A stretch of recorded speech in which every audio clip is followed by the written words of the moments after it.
시청자 여러분 안녕하십니까. 내일 국회 본회의에서 패스트트랙 법안을 비롯한 쟁점 법안의 일괄 상정이 예상되고 있는 가운데 숨고르기에 들어간 정치권은 폭풍 전야의 긴장감이 감돌고 있습니다. 전국 상황은 잠시 뒤 더 정치에서 자세히 짚어보겠습니다.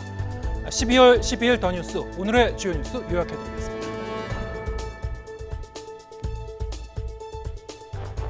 내일이 1차 분수령입니다. 민주당은 패스트트랙 법안으로 자동 부의가 된 선거법과 공수처법 등을 내일 일괄 상정해 처리한다는 방침입니다. 한국당은 결사항전을 외치며 국회 본회의장 앞에서 무기한 농성에 들어갔습니다. 일단 열쇠는 본회의 안건 상정 권한이 있는 문희상 의장이 잡고 있습니다. 여야 내부에서는 협상 목소리도 없지 않습니다. 한치 앞도 가늠하기 힘든 국회입니다. 유엔 안전보장이사회가 열렸습니다. 회의를 소집한 미국은 북한의 미사일 발사는 명백한 유엔 결의 위반이라며 도발 중단을 거듭 촉구했습니다. 동시에 유연한 접근을 할 준비가 돼 있다는 말로 협상의 문은 열어놨습니다. 비건비 국무부 특별대표는 15일쯤 방한합니다. 북한이 정한 협상 시한을 2주 정도 앞두고 대북 접촉에 나설지 주목됩니다. 국방수권법안이 미국 하원을 통과했습니다. 주한미군의 규모를 28,500명, 현재 수준으로 유지한다는 내용이 포함됐습니다. 트럼프 대통령도 법안에 즉각 서명하겠다고 밝혔습니다. 이르면 연내 상원 표결과 대통령 서명이 가능할 것으로 보입니다. 방위비 협상이 난항을 겪는 가운데 주한미군 철수 카드가 일단 협상 테이블에서 사라지게 됐습니다. 전광훈 목사가 경찰에 자진 출석했습니다. 대규모 폭력 시위를 주도한 혐의 등으로 고발된 상태에서 4차례에 걸친 경찰의 출석 요구를 모두 거부해왔습니다. 최근 경찰이 전 목사를 출국 금지하고 강제 조사에 착수하려는 움직임을 보이자 자진 출석으로 방향을 바꾼 것으로 보입니다. 담뱃갑에서 청소년 판매 금지라는 문구를 빠뜨려 카멜 등 4종류 담배에 대해 회수 명령이 내려졌습니다. 하지만 회수 명령을 어기고 버젓이 담배를 판매하거나 임시 스티커를 붙이는 꼼수를 쓰던 기업이 YTN 카메라에 포착됐습니다. 알고 보니 이 회사는 일본계 기업이었습니다. YTN이 단독 취재했습니다. 더 뉴스 본격적으로 시작합니다.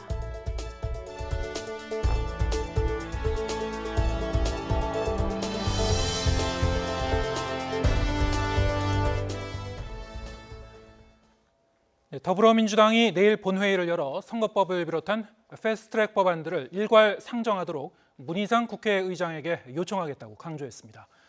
무기한 농성에 들어간 한국당은 의회 쿠데타라고 강력하게 반발하면서 결사항전의 의지를 다지고 있지만 구체적인 방안에 대해서는 고심이 깊습니다. 국회 취재기자 연결합니다. 우철희 기자. 네, 국회입니다. 네, 내일 본회의가 열린다고 보면 되겠군요. 네, 민주당의 의지가 강하긴 한데 결국 문희상 국회의장의 결단에 달린 것으로 보입니다. 민주당은 내일 반드시 본회의를 열어서 선거법과 공수처 같은 패스트트랙 법안들의 일괄 상정과 처리에 나서겠다는 입장입니다. 이인영 원내대표는 선거법만은 합의 처리하기 위해 미뤄뒀지만 한국당이 끝내 협상을 외면했다면서 더 기다릴 수는 없다고 말했습니다.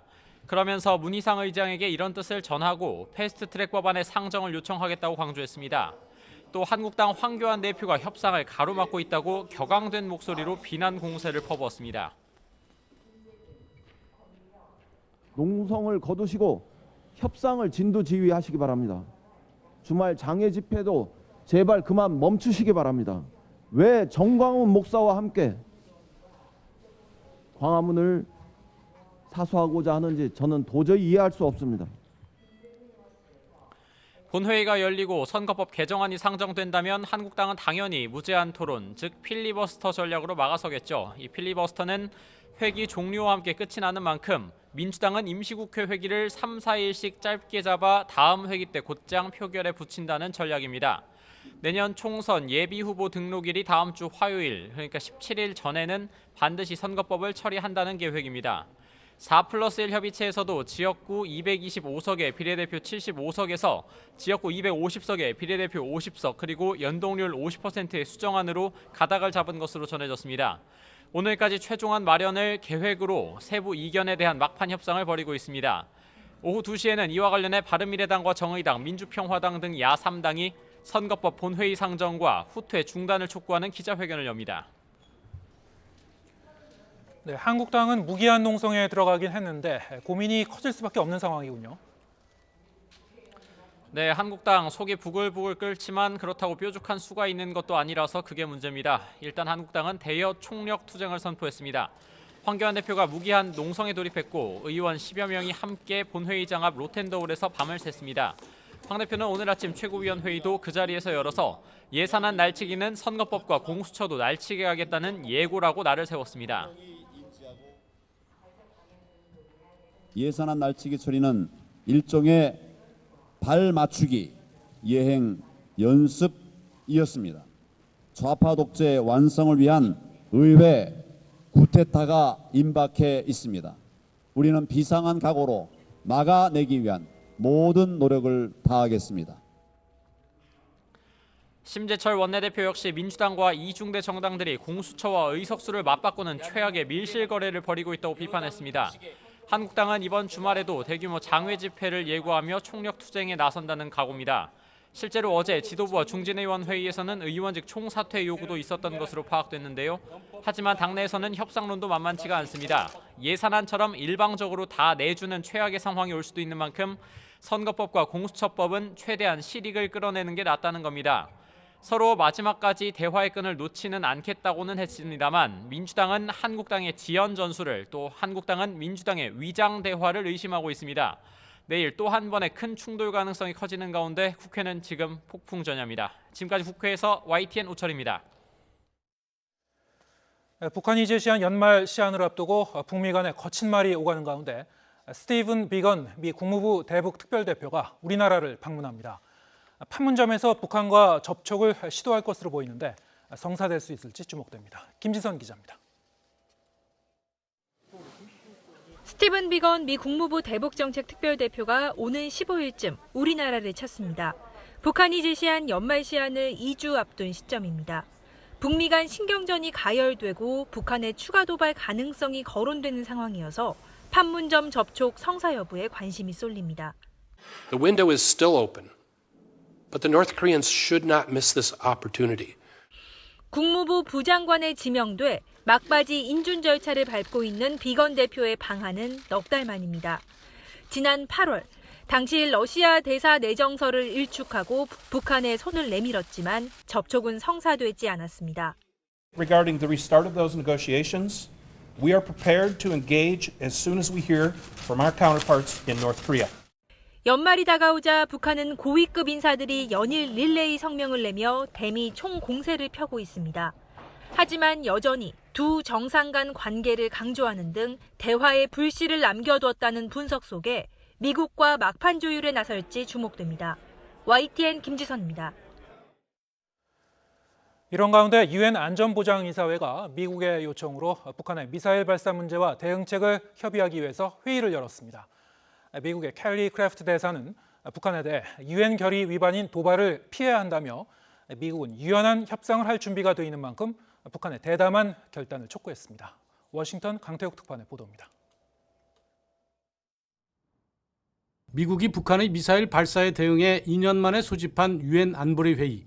의장국인 미국의 크래프트 대사는 북한의 연이은 미사일 발사는 명백한 유엔 결의 위반이라고 지적했습니다. 그러면서 추가 도발은 북한에 기회의 문을 닫을 위험이 있다며 도발하지 말 것을 경고했습니다. 다만 미국은 협상에 유연할 준비가 돼 있다며 북한의 대담한 결단을 촉구했습니다. We remain ready to take actions in parallel and to simultaneously take concrete steps toward this agreement. We are prepared to be flexible in how we approach this matter. 반면 중국과 러시아는 유엔 안보리가 대북 제재 결의를 완화해야 한다고 밝혔습니다. 장진 중국 대사는 대북 제재 조치들을 조정할 필요가 있다고 말했고 바실리 네벤자 러시아 대사도 지난해 북미 대화에서 긍정적인 모멘텀이 있었지만 안보리 차원에서 관련 조치가 부족했다고 말했습니다. 당사국으로 참석한 조현 유엔 대사는 북한의 미국과의 대화를 이어가야 한다고 강조했습니다.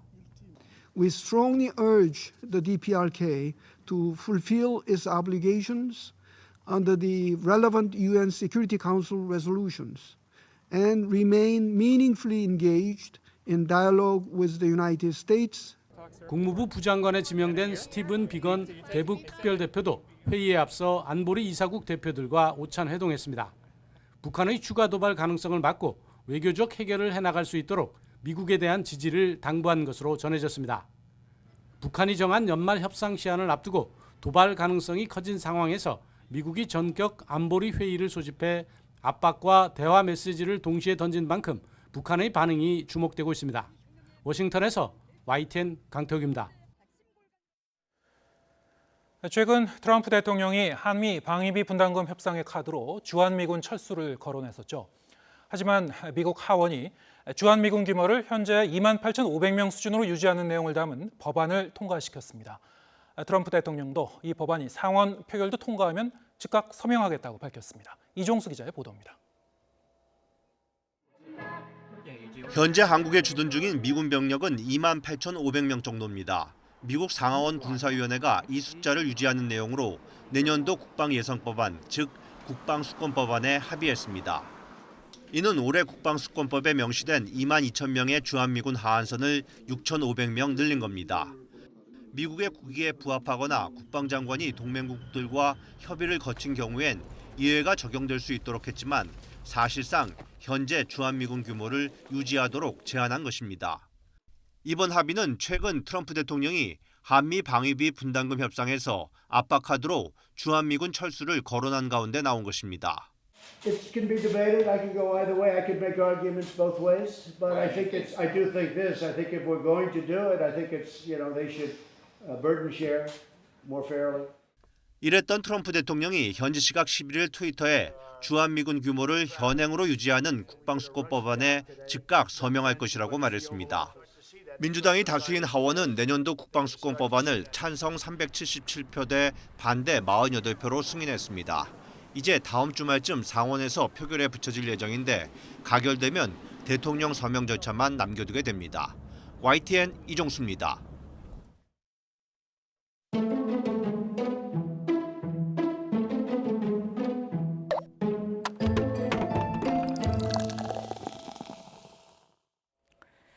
트럼프 대통령은 현지 시각 11일 국방수권법안에 즉각 서명하겠다는 입장을 트위터에 남겼습니다. 상하원 군사위원회가 지난 9일 2020 회계연도 국방수권법안에 최종 합의했다고 발표한 지 이틀 만입니다. 국방수권법안은 무엇이고 올해는 어떤 내용이 담겼는지 그리고 트럼프 대통령의 의중은 무엇일지 짚어보겠습니다. 국방수권법은 미국 의회가 한 해 국방 예산을 승인해주면서 국민의 대표기관인 입법부의 정책적 요구가 반영되도록 정부에 요구하는 법안입니다. 이에 따라 국가 안보를 이유로 해외 기업의 미국 투자에 대한 규제를 강화하거나 다른 나라에 대해 정치적, 군사적 제재를 가하는 내용이 담기기도 합니다. 2020 회계연도 국방수권법을 보겠습니다. 우리의 관심을 끄는 건 주한미군 관련 내용입니다. 한반도 주둔 미군의 하한선을 28,500명으로 규정했습니다. 그동안 방위비 협상 과정에서 주한미군 감축설이 끊임없이 흘러나왔는데 오히려 올해 국방수권법에 명시된 수보다 6,500명이 늘어난 규모로 법안에 못 박은 겁니다. 또한 북한의 석탄, 광물, 섬유, 원유, 유화 제품의 수출입에 제재를 부과하기로 했고 북한과 거래하는 금융기관도 추가로 제재 대상에 포함시켰습니다. 법안에는 중국과 러시아를 견제하는 내용도 담겼습니다. 최근 이어지고 있는 미중 무역 갈등을 보여주듯 미 상무부의 수출 블랙리스트에 중국 화웨이를 제외하지 못하도록 규정했고 중국산 전기버스와 궤도차 등의 구매에 연방 예산 집행을 금지하는 내용 등을 담았습니다. 그리고 중국의 해외 투자와 중러 군사협력 관계에 대한 보고서 제출을 의무화했습니다. 무엇보다 트럼프 대통령을 웃게 만든 건 우주군 창설 지원 예산이 반영됐다는 점입니다. 우주군 창설은 트럼프가 야심차게 추진해온 핵심 치적 사업으로 우주 전쟁 시대에 대비해 2020년까지 우주군 사령부를 새롭게 만든다는 계획입니다. 우주군이 창설되면 현재 6개 공군과 해병대, 해안경비대 등 5군종 체제인 미군은 6군종으로 재편됩니다. 미 공화당과 민주당이 합의를 하면 상하원 표결을 거치게 됩니다. 하원을 통과한 법안은 상원 표결을 거치게 되고 가결이 되면 대통령의 서명 절차를 밟게 됩니다. 트럼프 대통령이 트윗을 통해 남긴 글은 이 법안이 상원까지 통과되면 본인이 지체 없이 서명하겠다는 뜻으로 해석됩니다. 현재 국방수권법은 하원을 통과해 상원 표결을 앞두고 있습니다. 그동안 우리나라의 방위비 6배 인상을 압박하면서 주한미군 감축 가능성을 언급해온 트럼프 대통령. 국방수권법에 서명할 경우 자신이 협상 지렛대로 삼았던 주한미군 감축 카드를 스스로 올가매는 모양새가 됩니다. 물론 법안에 군 통수권자인 대통령에게 재량권을 주는 예외 조항이 있기 때문에 28,500명이라는 주둔 군 숫자를 반드시 지켜야 하는 것은 아닙니다. 하지만 트럼프 대통령이 주한미군을 감축하려면 국가 안보 이익에 부정적인 영향을 끼치지 않는다거나 동맹국과 협의를 거쳤다는 점을 미 의회에 입증해야 하는 등 제한이 큽니다. 결국 겉으로는 지상군 감축을 말하면서도 주한미군이 북한을 넘어 중국을 견제하는 미국의 전략적 이익이라는 속내는 숨기지 못한 것으로 풀이됩니다.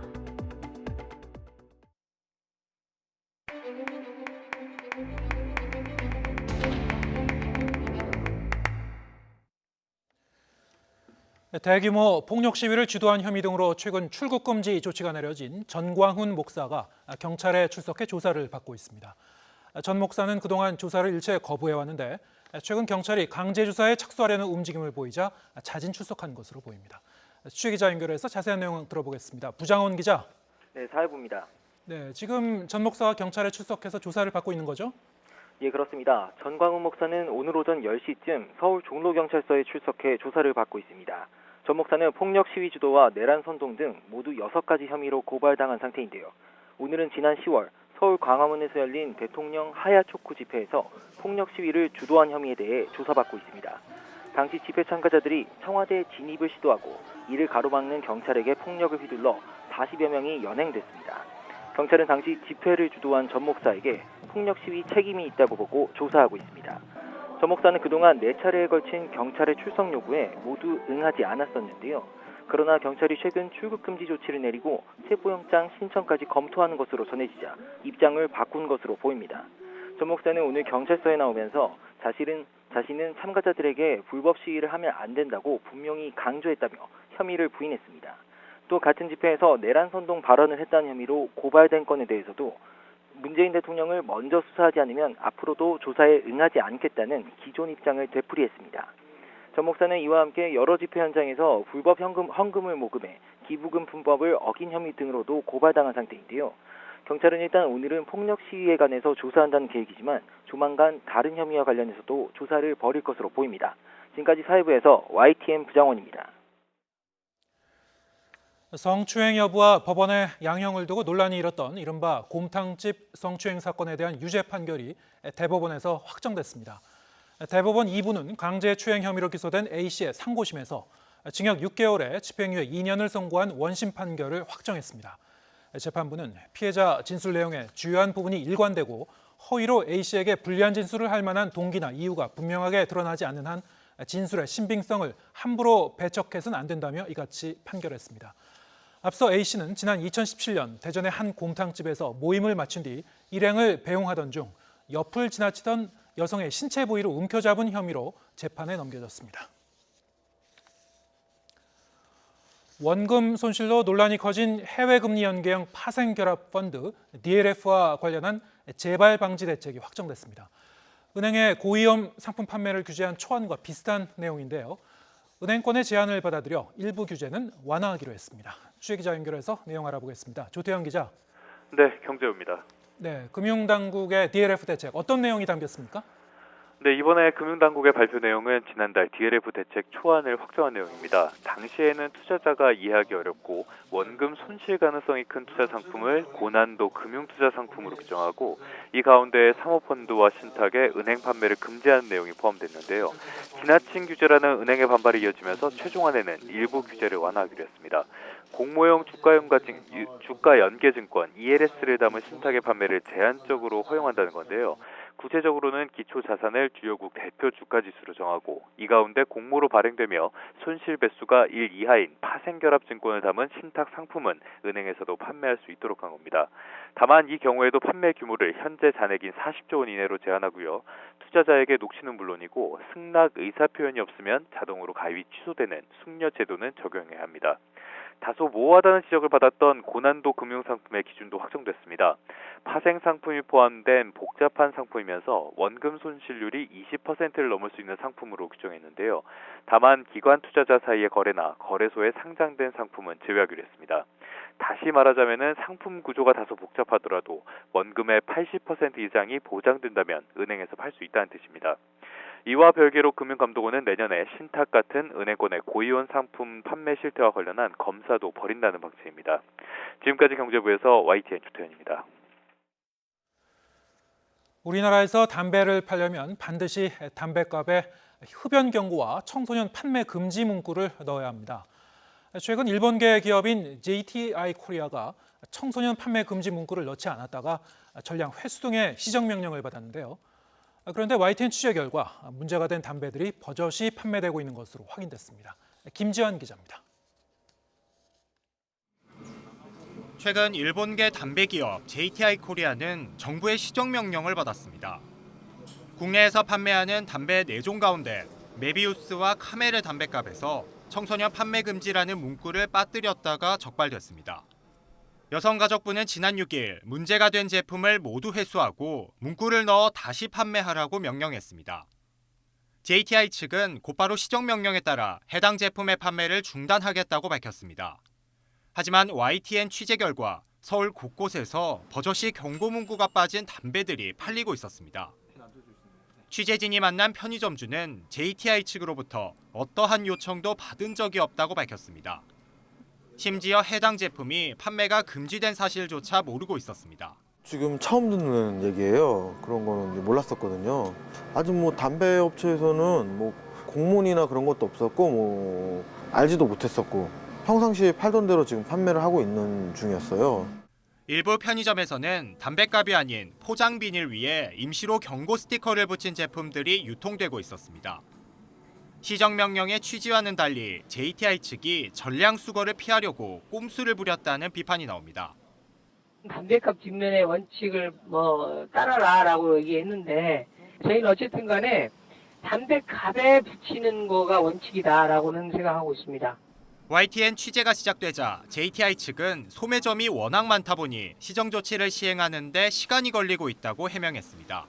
새로운 정부 공시 내용을 적용하는 과정에서 의도치 않은 실수로 경고 문구 하나가 누락되었습니다. 이번 주까지 시정 조치를 완료하는 것을 목표로 하고 있습니다. 현행법에 따르면 수거나 시정 명령을 받은 사업자가 제대로 이행하지 않을 경우 2년 이하 징역이나 2천만 원 이하의 벌금형을 받을 수 있습니다. YTN 김지환입니다. 오늘 낮 12시 10분쯤 인천시 성남동의 한 화학제품 공장에서 불이 났습니다. 아직 정확한 인명피해는 확인되지 않았는데 근로자 등 4명이 화상으로 병원으로 옮겨졌고 이 가운데 2명은 중상인 것으로 전해졌습니다. 또 소방대원 1명도 진화 과정에서 화상을 입었고 공장 안에 있던 근로자 50여 명이 대피했습니다. 소방당국은 화재 발생 10분 만에 관할 소방서 전체 인력이 출동하는 대응 1단계를 발령하고 진화 작업을 벌이고 있습니다. 소방 관계자는 주변으로 번질 우려는 적은 상황이라며 진화를 마치는 대로 추가로 건물 내부를 수색하겠다고 밝혔습니다. 오늘 오전 9시 20분쯤에는 경북 안동시 정화동 강남초등학교 강당에서 불이 나 1시간 20여 분 만에 꺼졌습니다. 이 불로 교사 4명과 학생 2명 등 6명이 연기를 마셔 병원으로 옮겨졌습니다. 수업 중이던 학생과 교직원 등 890여 명이 운동장으로 대피해 더 큰 인명피해는 없었습니다. 경찰과 소방당국은 강당 외벽과 지붕 공사를 하던 중에 불이 시작된 것으로 보고 정확한 화재 원인을 조사하고 있습니다. 11년째 장기 호황을 누려온 미국 경제가 내년에는 완만한 하락세를 보일 전망입니다. 미국 중앙은행인 연방준비제도는 기준금리를 동결한 데 이어 내년 경제 성장률을 올해 전망치보다 낮은 2%로 내다봤습니다. 보도에 이교준 기자입니다. 미 연방준비제도는 올해 마지막 연방공개시장위원회 정례회의에서 만장일치로 기준금리를 동결했습니다. 미 연준은 성명에서 가계 지출이 빠른 속도로 증가했지만 기업 고정투자와 수출은 여전히 약하다고 평가했습니다. 이번 동결 결정은 미 경제가 지금까지 미중 무역 전쟁의 여파를 견뎌내면서 전반적으로 건강한 상태를 유지하고 있음을 반영한 것이라고 미 언론은 분석했습니다. 미 연준은 내년에도 현재의 수준을 유지할 가능성이 높다는 입장을 내비쳤습니다. We think our policy rate is appropriate and will remain appropriate as long as incoming data are broadly in keeping with our outlook. 향후 금리 전망을 가늠할 수 있는 점도표에서 17명 위원 중 13명이 내년 금리 동결을 전망한 것으로 나타났습니다. 이와 함께 미 연준은 내년 경제 성장률을 2%로 전망했습니다. 올해 전망치보다 낮지만 미 의회가 추정한 잠재 성장률 2%와 같은 수준입니다. 내년 미국 경기의 연착륙이 예상되는 가운데 미중 무역 전쟁의 역풍과 대선 등 불확실성은 여전한 상황입니다. 최근 미중 무역 갈등의 여파로 제조업을 중심으로 성장세가 주춤하고 있고 소비자 신뢰지수도 4개월 연속 하락했습니다. YTN 이교준입니다. 스웨덴의 10대 환경운동가 그레타 툰베리가 미국 시사주간지 타임이 뽑은 올해의 인물로 선정됐습니다. 올해의 인물 수상자 중 역대 최연소입니다. 박상남 기자의 보도입니다. 미국의 시사주간지 타임은 올해의 인물로 스웨덴 16세 소녀 그레타 툰베리를 선정했다고 발표했습니다. 1927년부터 시작된 올해의 인물 선정 사상 최연소입니다. 타임은 선정 이후로 인류가 유일한 보금자리와 맺는 포식적 관계에 경종을 울리고 파편화된 세계의 배경과 국경을 초월한 목소리를 내며 새로운 세대가 이끄는 세상은 어떤 모습일지 보여줬다고 밝혔습니다. 툰베리는 특유의 직설적 화법으로 기후변화에 대한 경각심을 일깨우며 전 세계를 무대로 활동해왔습니다. 툰베리가 활동을 시작한 건 지난해 8월부터 매주 금요일 학교에 가는 대신 스웨덴 의회 앞에서 기후변화 대응을 촉구하는 시위를 벌이기 시작했습니다. My name is Greta Thunberg. I'm 16 years old and I'm from Sweden.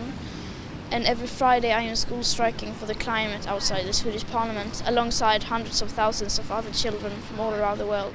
툰베리는 타임즈와 가진 인터뷰에서 다음 세대들에게 우리가 할 수 있는 모든 것을 다 했다고 말하고 싶다는 포부를 밝혔습니다. We need to focus every inch of our being on climate change. Because if we fail to do so, then all our achievements and progress have been for nothing. 툰베리의 작은 시작은 1년여 만인 올해 9월 20일 전 세계에서 동시다발적으로 열린 기후변화 시위 참가자가 400만 명으로 불어나는데 결정적 기여를 했다는 평가입니다. 툰베리는 자신이 올해의 인물로 선정된 데 대해 감사하고 영광스럽다며 기후변화운동에 동참한 모든 분들에게 영광이 돌아가야 할 것이라고 말했습니다. YTN 박상남입니다.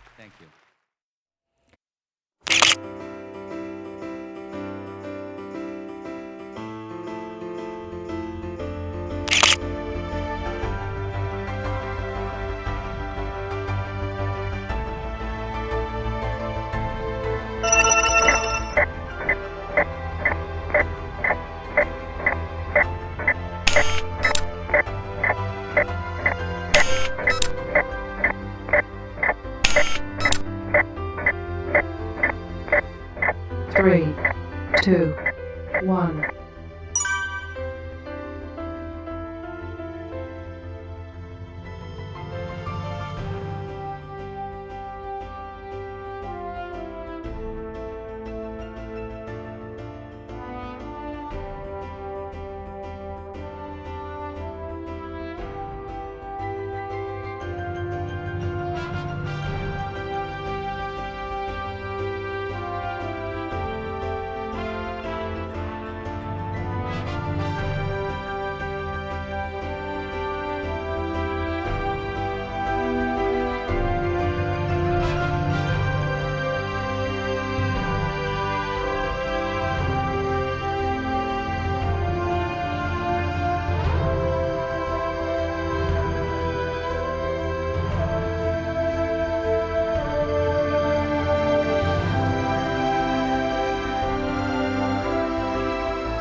네, 12월 임시국회 문은 열렸지만 여야 간의 불안한 대치가 이어지고 있습니다.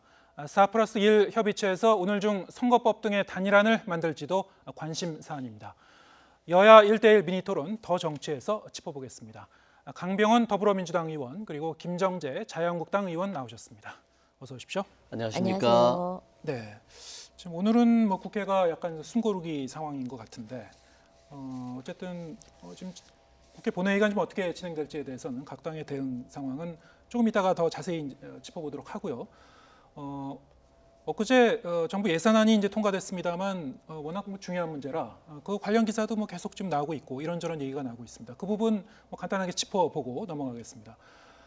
예산안이 이제 처리되고 나서 그 내용을 이제 뜯어보니까 사실 각 당의 지도부 그리고 예결위 간사라든가 소위 얘기해서 이제 끝발이 있는 의원들과 관련한 지역구 예산들은 다 증액이 됐더라, 다 이속을 챙겼더라, 뭐 이런 얘기가 좀 많이 나오고 있어요. 지금 뭐 화면으로도 나오고 있습니다만 이해찬 의원, 심상정 의원, 정동영 의원 등등 사실 뭐죠 3당뿐만이 아니고 각 당 지도부 그리고 뭐 예결위 참여하는 의원들 여러 의원들의 이제 이름이 지금 나오고 있고요.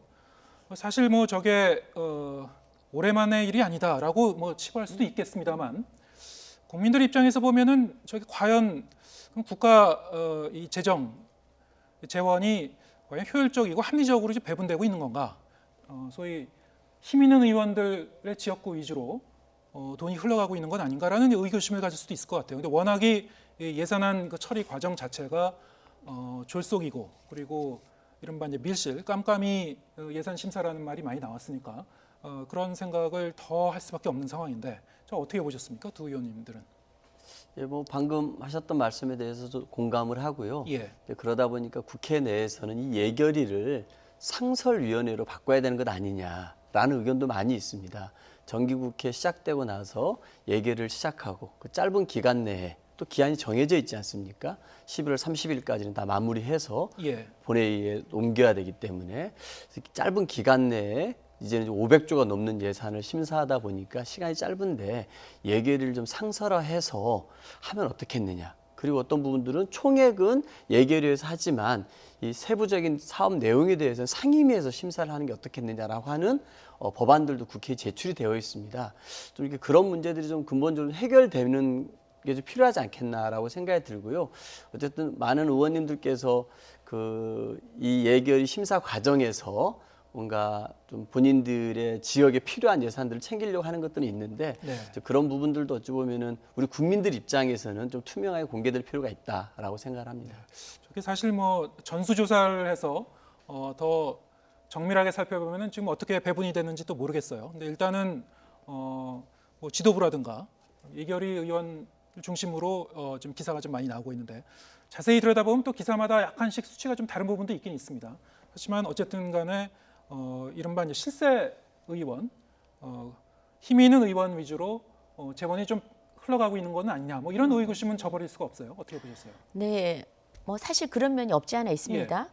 그런데 오늘 제가 뉴스를 보니까 그럼 나머지 의원님들은 네. 지역구 예산이 없느냐? 그것도 아닙니다. 그래서 그 의원들이 이 예산안 심사할 때 되면은 다들 모든 지역구 의원님들은 당연히 지역의 예산을 한 푼을 더 가져가기 위해서 사활을 걸고 하고 있습니다. 예. 그래서 오늘 다 나오지는 않았지만 각 지역구 의원들은 각자 나름대로 자기 지역의 예산이 얼마나 필요한지 충분히 소명도 하고 설명도 하고 해서 각 지역구로 저는 배분이 되었다고 보고요. 좀 더 뭐 말씀하신 대로 좀 더 투명하게 되고 합리적으로 효율적으로 예산이 배분될 수 있도록 하는 시스템은 마련이 돼야 된다고 생각을 합니다. 아까 좀 전에 그 예산 예결위를 상설로 했으면 좋겠다는 의견에는 저는 동의를 하고요. 예. 두 번째는 저는 좀 제가 늘 얘기하는 얘기인데 지금 예산 편성권이 정부의 행정부에 있습니다. 그러니까 국회라는 곳은 국민의 의견을 대변하고 지역을 대변하는데 사실 지역에 필요한 예산을 정부가 다 파악을 못하는 경우가 많습니다. 예. 그래서 그 니즈를 담아서 국회에서 국회의원들도 충분히 예산 편성할 때 어떤 일정한 절차를 거쳐서 충분히 의견을 제시하는 그런 시스템을 마련하는 것이 더 낫지 않나 싶고요. 세 번째로는 제가 서울시 의원을 8년을 했는데 네. 서울시 의원보다 훨씬 국회가 예산 심사에 관해서는 훨씬 못한 것 같습니다.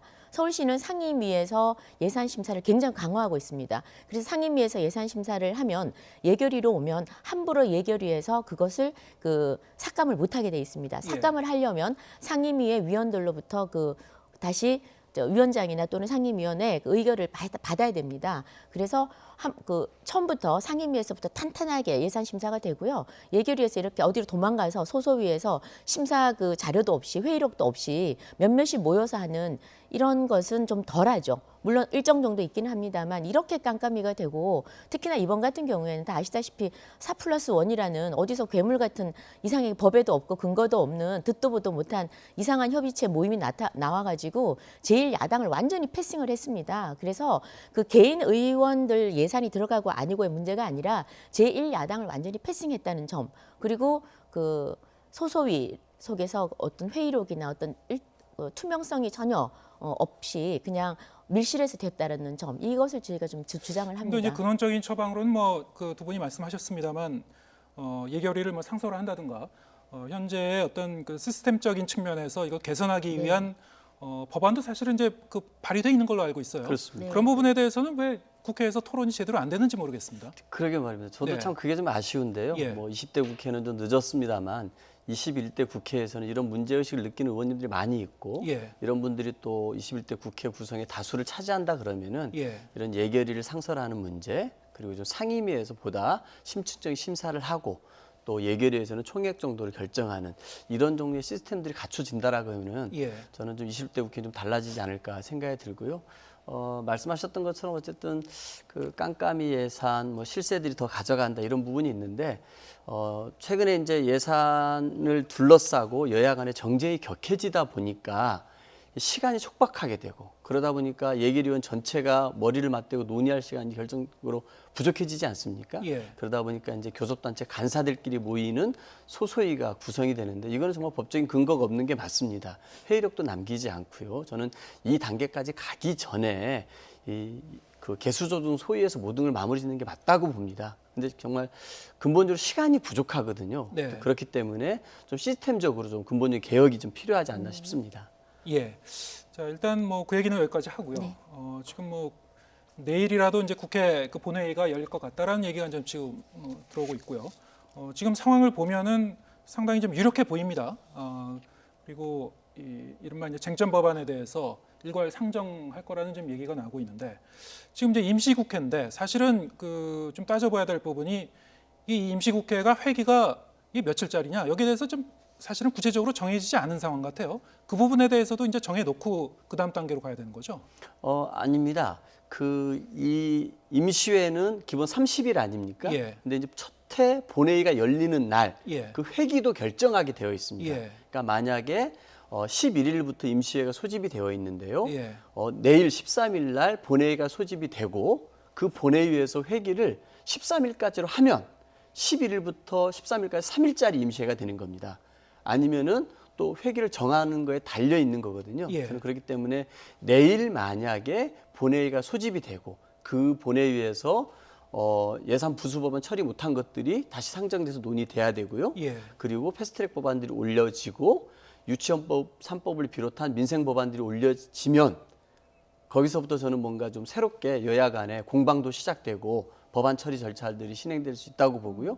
이제 필리버스터를 시작하게 되면은 아마 그 회기는 3일 정도로 짧게 해서 내일 하루로 회기를 마감하고요. 다시 또 새로운 임시를 어쨌든 소집하지 그 않을까 부분을 싶습니다. 뭐 3일인지 그것을 정하려면은 이제 투표를 해야 될 텐데요. 네. 지금 어제도 저희 더정치에서 이제 각 당 관계자들이 나와서 토의 과정에 사실은 이제 한국당 입장에서는 이 회기를 정하는 부분도 필리버스터 대상이다라고 이제 얘기를 하셨어요. 물론 이제 그 부분을 국회의장이 받아들이냐의 문제는 또 다른 그 문제가 될 수 있겠습니다만 한국당 쪽에서는 그런 회기를 이제 정하는 과정에서 네. 필리버스터를 하실 건가요? 일단 회기 정하는 문제 전 조금 내용을 좀 팩트가 어느 게 제가 아마 말하는 것이 사실에 부합된다 보는데요. 일단 이 전체 국회 그 회기 정하는 게 법에 나와 있습니다. 그래서 지금 정기국회가 9월 1일부터 100일간입니다. 그 이외에는 임시회라고 있습니다. 2, 4, 6, 8월에 열리고요. 날짜가 정해져 있습니다. 30일 2, 4, 6, 8인데 30일 날 열게 돼 있습니다. 30일간 열게 돼 있고요. 8월은 8월 15일 날 열게 돼 있습니다. 그 이회의 임시회에 대해서는 날짜를 며칠로 할지는 정해져 있지 않습니다. 다만 헌법에 30일을 초과할 수 없다라고 돼 있죠. 그러니까 30일 이내로 이제 해야 되는 건데요. 그 보통 며칠 날 언제 어떻게 할 것인지에 대해서는 기본적으로 국회는 여야 협의를 합니다. 협의를 해서 합의문을 만들죠. 그래서 의사일정 전체에 대해서는 여야가 협의를 하게 돼 있습니다. 그래서 이번 같은 경우는 일단 임시회 소집을 11일부터 이제 민주당이 했습니다. 그러면 내일 만약 회의를 연다 그러면 첫날, 본회의 첫날 회기를 며칠로 할 건지에 대한 의결을 표결을 합니다. 그런데 그 며칠을 할지는 사실은 여야가 모여서 협의를 하는 게 그게 이때까지 관례였습니다. 그러나 이번에 민주당이 하는 행태로 봐서는 또 문희상 의장이 마음대로 할 수도 있고 민주당 말만 듣고 할 수도 있지만 실제로는 지금까지는 협의를 해와서 했다는 말씀을 드리고요. 필리버스터에 대해서는 일단 필리버스터의 대상은 본회의에 부의된 모든 안건에 대해서 할 수 있습니다. 그래서 회기를 정하는 것도 회기 결정의 안 그래서 올라옵니다. 그래서 이것도 안건이죠. 부의된 안건이기 때문에 법상으로는 국회법상 이것은 필리버스터의 대상이 되는 것으로 생각이 되고요. 어떤 그 부분에 대해서는 가능성을 의장은 어떻게 할지는 모르겠습니다. 하여튼 그건 상황을 지켜봐야 될 것 같습니다. 사실 이제 내일 이제 패스트트랙 법안을 비롯해서 쟁점 법안을 이제 상정한다는 얘기가 나오고 있습니다만 사실 그것이 이루어지려면은 민주당 입장에서는 뭐 한국당하고 합의를 이루든지 그게 뭐 가능한지는 모르겠습니다만 지금 상황에서 아니면 이제 4+1 협의체에서 지금 그 최종안을 이제 도출하고 있습니다만 그게 이제 마무리되면 그 안을 갖고 이제 올 것 같은데요. 어제까지 소식을 보면은 사실 그 강론에서 아직도 좀 이견이 있는 걸로 좀 알려졌었어요. 그래서 오늘 중으로 사실은 이제 최종안이 도출이 돼야지 내일 이제 상정할 수 있는 뭐 그런 수준으로 들어갈 수 있을 것 같은데요. 지금 뭐 국회에서는 이와 관련해서 야 3당이 뭐 기자회견을 연다고 합니다. 현장 화면이 지금 연결돼 있는지 모르겠는데요. 연결돼 있네요. 보시겠습니다. 심상정이다라는 가짜 뉴스를 유포하셨습니다. 진실 차라리 그랬으면 좋겠습니다만 국회 안에 대통령은 심상정이고 국회 밖에 대통령은 문재인이라고 정미경 최고위원이 하신 말씀입니다. 우리 정의당 심상정 대표님 힘찬 박수로 모시겠습니다. 네, 민주당과 한국당을 뺀 야 3당이 연동형 비례대표제 도입을 촉구하는 기자회견을 열고 있습니다. 이 시각 현재 여의도 국회 앞 그 모습이고요. 야3당은 하루빨리 선거법 개정안을 상정하라면서 여당의 결단을 촉구하고 있습니다. 오늘 바른미래당 그리고 정의당, 민주평화당, 야3당과 그리고 시민단체가 연합해서 이제 기자회견을 열고 있고요. 현재 심상정 정의당 대표가 말하고 있는 모습 보고 계십니다. 대한 입법 절차입니다. 아무리 제1야당이 목리를 부려도 국회의원, 상임위원 5분의 3의 입법 의지가 더 존중돼야 한다는 의회 민주주의 원칙을 절차화한 것입니다. 네, 야3당은 비례대표제의 취지를 살리고 그리고 정의당을 비롯한 야당들이 주장했었던 50% 연동률도 보장해 줄 것을 지금 촉구하고 있습니다. 그리고 여당에 대해서 지금 민주당에 대해서 결단을 촉구하는 한편 자유한국당에 대해서도 경고의 발언을 하고 있는 것으로 지금 알고 있습니다. 지금 심상정 대표의 발언이 계속 이어지고 있고요. 사실 이제 야3당이 저런 그 기자회견을 열고 있다는 그 자체가 사실 오늘 4+1 협의체에서 지금 막바지 이제 협의가 계속되고 있고요. 아직도 사실은 그 부분에 대해서는 최종 결과가 도출되지 않았다는 그런 방증인 것 같기도 합니다. 어떤 일종의 이제 선을 그으려는 어떤 그 경고의 메시지를 내는 그런 기자회견 같고요. 어떻습니까? 지금까지 뭐 여러 가지 쟁점 부분이 있었는데 오늘까지는 지금 협의가 어떻게 진행되고 있는 건가요? 일단 저희 4+1 입장에서는 그렇습니다. 보면은 이 4+1에서 선거제 개혁안과 그리고 검찰 개혁안이 합의가 되어야 내일 본회의가 열린다 그러면은 상정을 시킬 수 있는 건 아니겠습니까? 여기서 합의안이 도출되지 않으면은 내일 본회의도 못하는 것입니다. 또 한편으로는 또 한국당이 이 선거제라는 것은 게임의 룰이기 때문에 우리도 같이 하자라고 얘기를 하면서 협상에 전향적으로 들어와줘야 되거든요. 예. 근데 들어오지 않고 있는 상황 아니겠습니까? 예. 그래서 계속해서 어떤 대화의 문은 열려 있고 끝까지 포기하지 않겠다. 한국당도 협상에 들어와 달라고 얘기를 하는 겁니다.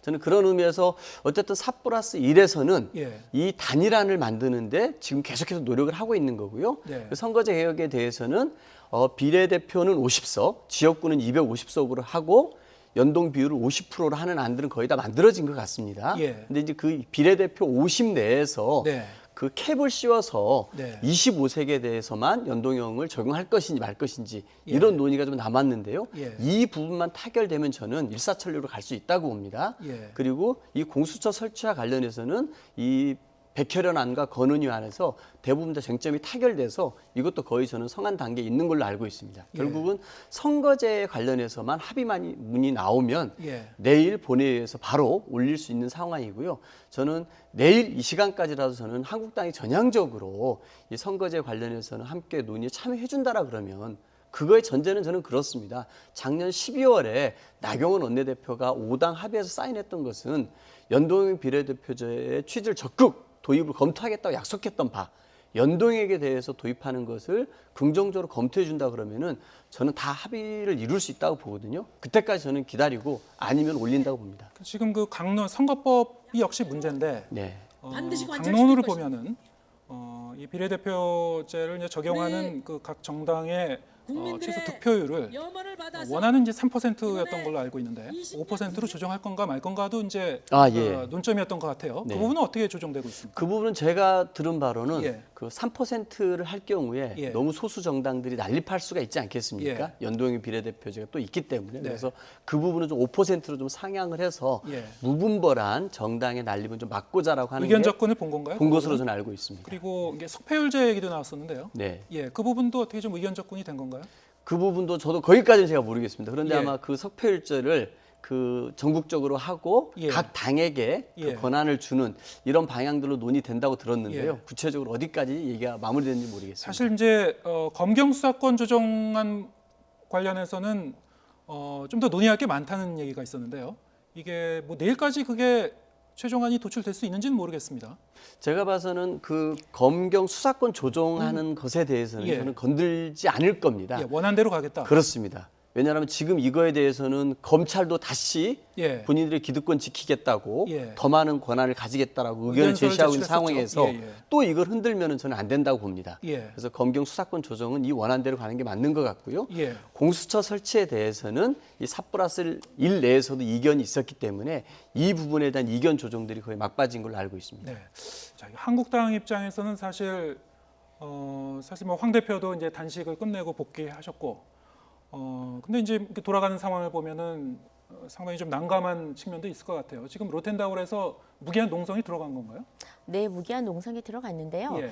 지금 아마 이 방송을 시청하고 있는 대한민국 국민들 대부분이 네. 도대체 저 사람들 뭐 하는 사람들이야라고 저는 생각할 것 같습니다. 지금 사실 선거법 가지고 우리가 지금 지난 4월부터 지금 12월입니다. 8개월째 쌉바 싸움을 하고 있습니다. 누구를 위한 겁니까? 지난번에도 얘기했지만 국민들은 별로 관심이 없어요. 지금 4+1이라는 이게 마치 무슨 대명사처럼 됐는데요. 정체불명의 이 모임에서 지금 논의하고 있다라는 거 이거 결국 밥그릇 싸움입니다. 좀 전에 얘기했던 핵심적인 쟁점 3개, 250에 50석을 어떻게 25, 25를 나눌 건가, 또는 석패율제를 전국으로 할 것인가, 권역별로 할 것인가, 또는 뭐 3%로 할 것인가, 5%로 예. 상승, 이거 다 모두 다 결국 알고 보면은 한두 석, 서너 석 더 가지고 오기 위한 싸움이거든요. 그런데 그 싸움에, 그 논의에, 선거의 룰을 정한 논의에 한국당 니네는 들어오지 마 한 겁니다. 자, 그런데 지금도 하시는 말씀이 한국당이 협상에 안 들어오고 있다? 협상에 들어오는 조건을 이인영 대표께서 얘기하셨어요. 뭐라고 그랬냐면 2개 얘기하셨어요. 연동형 비례대표를 찬성하고 그다음에 공수처를 신설을 허용한다면 우리는 열려 있다. 뭐 하자는 겁니까? 아니, 한국당이 반대하는 그 2개를 찬성하면 들어오라는 거예요. 그럼 협상의 문을 열겠다는 겁니다. 그러니까 협상이라는 게 아까 우리가 위장 협상, 가짜 협상, 지금 엉터리 대화를 하겠다는 거예요. 문만 열어주고, 문 열어 들어오니까 들어와라. 이러고 들어가려고 그러면 문 꽉 잠그고 있는 겁니다. 못 들어오게 하는 거예요. 그래서 이제는 대국민을 향해서 이렇게 제발 좀 엉터리 같은 선동 좀 하지 말고요. 제가 이인영 대표 오늘 하신 말씀을 보고 제가 굉장히 실망을 했습니다. 왜냐하면 이인영 대표 같은 경우에는 뭐 전대협 초대 의장이고 민주화 세력의 일기라고 자처하고 있는 사람입니다. 그런데 이렇게 정말 막상 정치권 현장에서는 가장 비민주적이고 협상과 대화는 내팽개치고 이렇게 오만으로 일관되게 하는 것에 대해서 굉장히 저는 실망스럽고요. 그다음 저희 당에서는 지금 말씀하신 그대로입니다. 지금도 지금 새 당이 야당이 압박을 하고 있지 않습니까? 이제 군소 정당, 위성 정당이죠. 그러니까 저분들이 지금 압박을 하면서 빨리 해라. 그래서 한국당 버려두고 우리끼리 하자라고 지금 압박을 하고 있는데요. 그러면 저는 국회는 문 닫아야 된다고 생각을 합니다. 교섭단체 20인 이상이 되는 정당이 당연히 교섭의 주체가 되는 겁니다. 그리고 방식은 합의입니다. 협의를 통한 합의를 이루어야 되는 겁니다. 그래서 네, 저희는 지금 이렇게 전혀 협의를 정말 할 생각이 진정성이 제일 중요한데 예. 진짜로 하지 않고 이렇게 가짜라고 하겠다는 이런 정당 앞에서는 저희가 무엇을 하겠습니까? 제1야당이 도대체 무엇을 할 수 있겠습니다. 하나입니다. 선거법은 저희가 주장하는 거 하나입니다. 자, 지역구에서 과반 이상을 얻고 그다음에 정당 투표에서 제1위를 했을 경우에는 적어도 상식이라면 당연히 과반수를 차지해야 됩니다. 과반 의석을 차지하는 야당이 돼야 됩니다. 그러나 이 선거법이 통과되면 아무리 지역구에서 과반을 얻고 그다음에 정당 투표에서 1위를 한다고 할지라도 결코 과반 의석을 확보할 수 없습니다. 예. 영원히 소수당인 알겠습니다. 거죠. 근데 그럼에도 불구하고 네. 지금 예산안 그 처리 과정을 보면은 사실 이제 4+1 협의 체제에서 도출한 안을 중심으로 이제 강행 처리가 됐고요. 사실 자유한국당 입장에서 이제 수적 열세에 있기 때문에 이후에 이제 쟁점 법안에 대해서도 예산안 처리 과정이 일종의 예고편이 될 것이다. 결국에는 한국당에서는 필리버스터 얘기를 합니다만 그게 어떤 궁극적인 그 저지책은 되지 못할 것이다라는 게 이제 지배적인 관측이고요. 그래서 그 부분에 대해서 어떤 뾰족한 수가 있느냐에 대해서는 제가 질문을 드리지 않겠습니다. 사실 거기에 대해서는 좀 그동안 이제 많이 얘기가 나왔던 것 같고, 다만 이제 궁금한 거는요.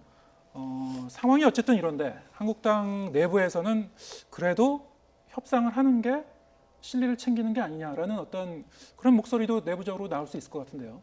당연히 나오죠. 예, 민주적인 정당에서 그 정도 목소리가 안 나온다면 정당이 아니죠. 당연히 나옵니다. 그러니까 뭐냐면 어차피 아까 저 앵커께서 굉장히 곤란해하셨는데 국민들한테도 알릴 건 알려야죠. 저희가 필리버스트를 아무리 한다 한들 수정 동의안을 아무리 내서 어떻게든지 이걸 저지하려고 하려고 노력을 하겠지만 불가능합니다. 예. 일방적으로 밀어붙이기 하고 날치기 통과시킨 데는 속수무책입니다. 할 수가 없습니다. 그래서 저희는 그러나 마지막 순간까지 최선을 다해서 막고자 하는 겁니다. 선거법이 잘못됐게 막고자 하는 거고, 공수처법이라는 것은 지금 현재 오로지 대통령을 위한 또 다른 검찰을 만들겠다는 거기 때문에 저희는 불가하다는 입장이거든요. 그래서 저희는 제1야당으로서 저희가 그런 게 있지 않습니까? 정말 죽더라도 장렬하게 죽고 목소리를 내야 됩니다. 정치인이 목소리를 내면 목소리를 내지 못하면 정치인이 아니겠죠. 그러나 저희는 일말의 희망을 가지는 겁니다. 일말에 이렇게 저희가 목소리를 낼 때 적어도 여당이 함께 협상의 테이블에 앉아서 다시 한번 더 선거법에 대해서 재고를 해준다든지 공수처법에 대해서도 한번 다시 재고를 해서 좀 바른 방향으로 균형 잡힌 대한민국이 될 수 있도록 하면 어떻겠냐는 뜻이고요.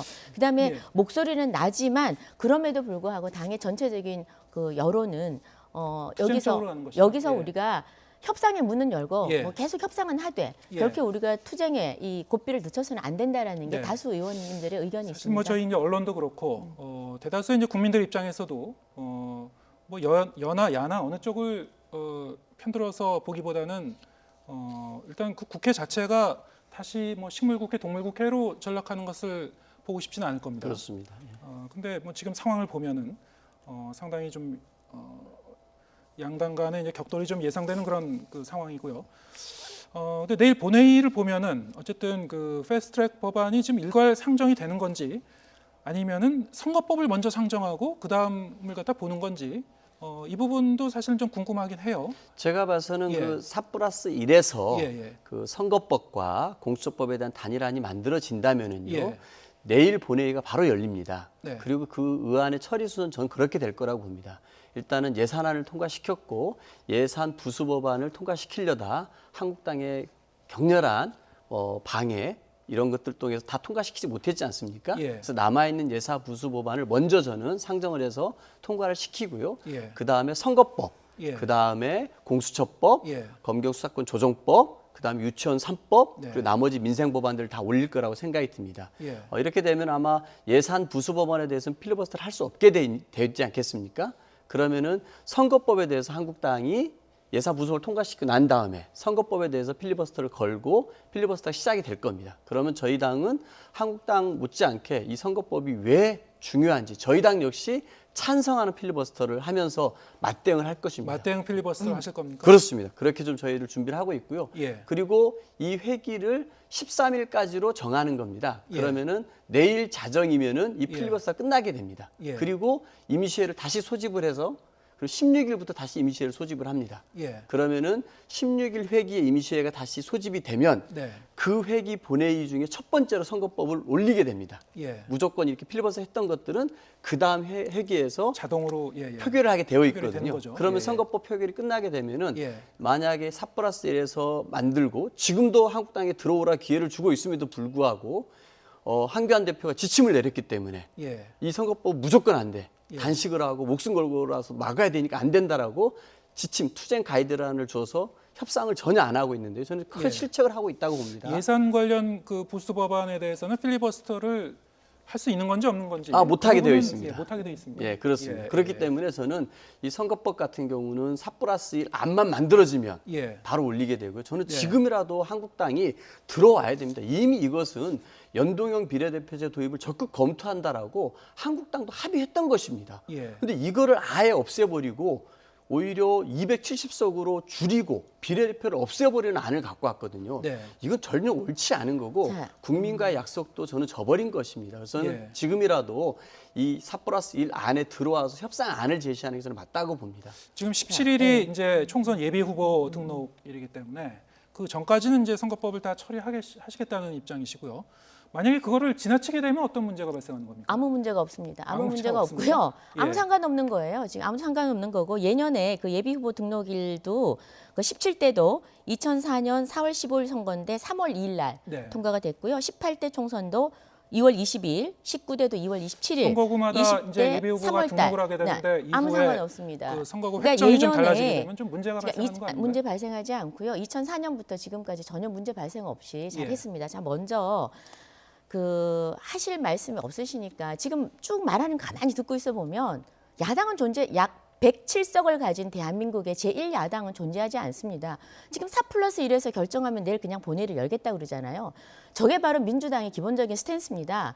전혀 논의할 생각을 안 하고 있어요. 그리고 나경원 대표가 작년 12월 달에 연동형 비례제를 검토하겠다고 그랬어요. 네. 검토를 하니까 해서는 안 되는 겁니다. 그래서 반대를 하는 거예요. 그런데 마치 무슨 약속을 어긴 것처럼 얘기하는데 그 얘기는 제가 수백 번을 들었기 때문에 이제는 정말 듣기가 참 거북스럽습니다. 그리고 그다음에 자유한국당은 안을 냈습니다.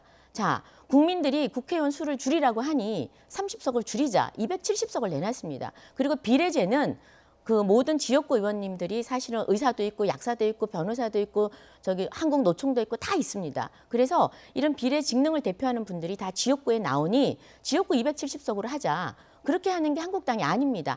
이 안은 쓰레기라는 거예요. 아예 올려주지도 않고 검토도 안 하고 얘기도 안 하고 마주보지도 않습니다.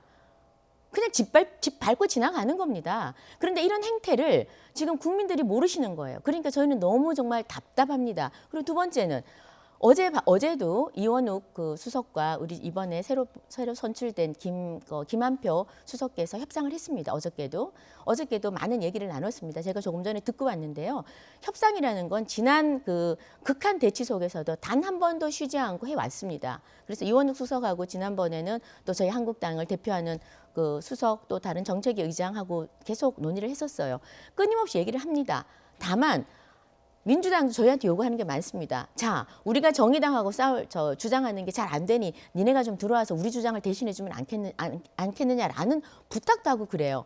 여러 가지 지금 물밑 협상이 진행 중에 있습니다. 예. 그런데 계속해서 수석은 협상을 하고 있는데 예. 원내대표라는 사람이 나가서 계속 한국당을 비난하고 이렇게 딴 예. 얼굴을 하는 건 참 맞지 않죠. 알겠습니다. 그래서 예, 지금도 물밑 협상을 하고 있다는 말씀을 드리고요. 일단 그 실무간의 협상이 끝나면 그다음 원내대표들이 하는 겁니다. 글쎄 뭐 물밑 협상을 통해서 뭐 극적 반전이 있을 수 있을지는 잘 모르겠습니다만 어쨌든 국회에서 좀 그런 시끄러운 소리가 더 이상 좀 안 들려왔으면 하는 맞습니다. 그런 마음입니다. 저는 이 협상이 잘 풀리기 위해서는요.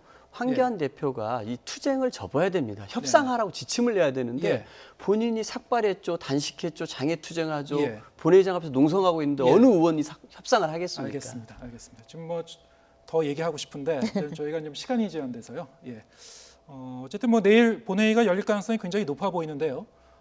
좀 어떤 상황이 좀 전개될지는 좀 지켜봐야 될 것 같습니다. 오늘 좀 다음 기회에 다시 모시고 얘기 나눠보도록 하겠습니다. 자, 오늘 강병원 더불어민주당 의원, 김정재 자유한국당 의원과 함께 대화 나눠봤습니다. 고맙습니다. 감사합니다.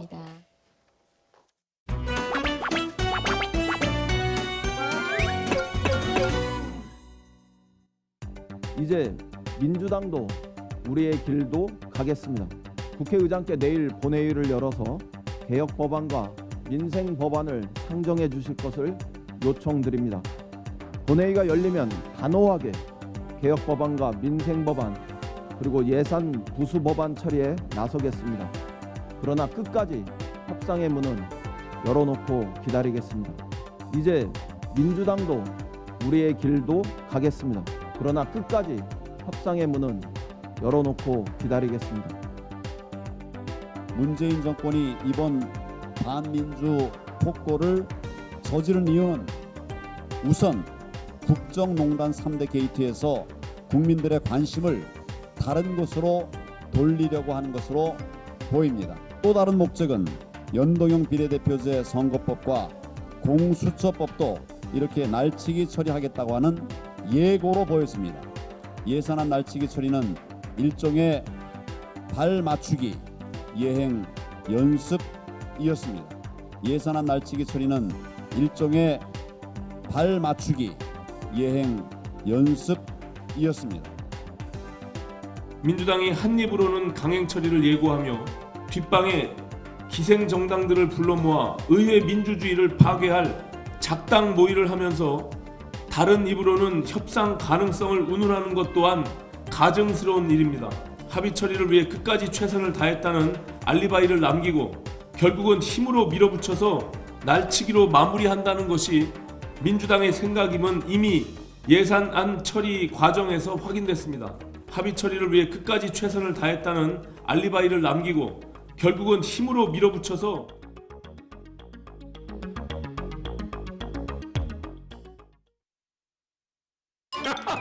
맛있게 먹고 시원하게 비우고 비결이야? 역시 메이킨이죠.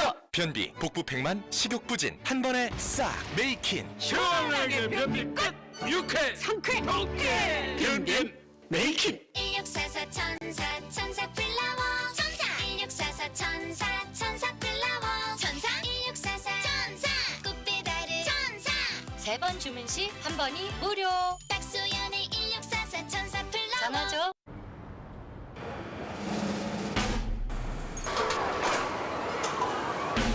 칩박스 가져다 줘.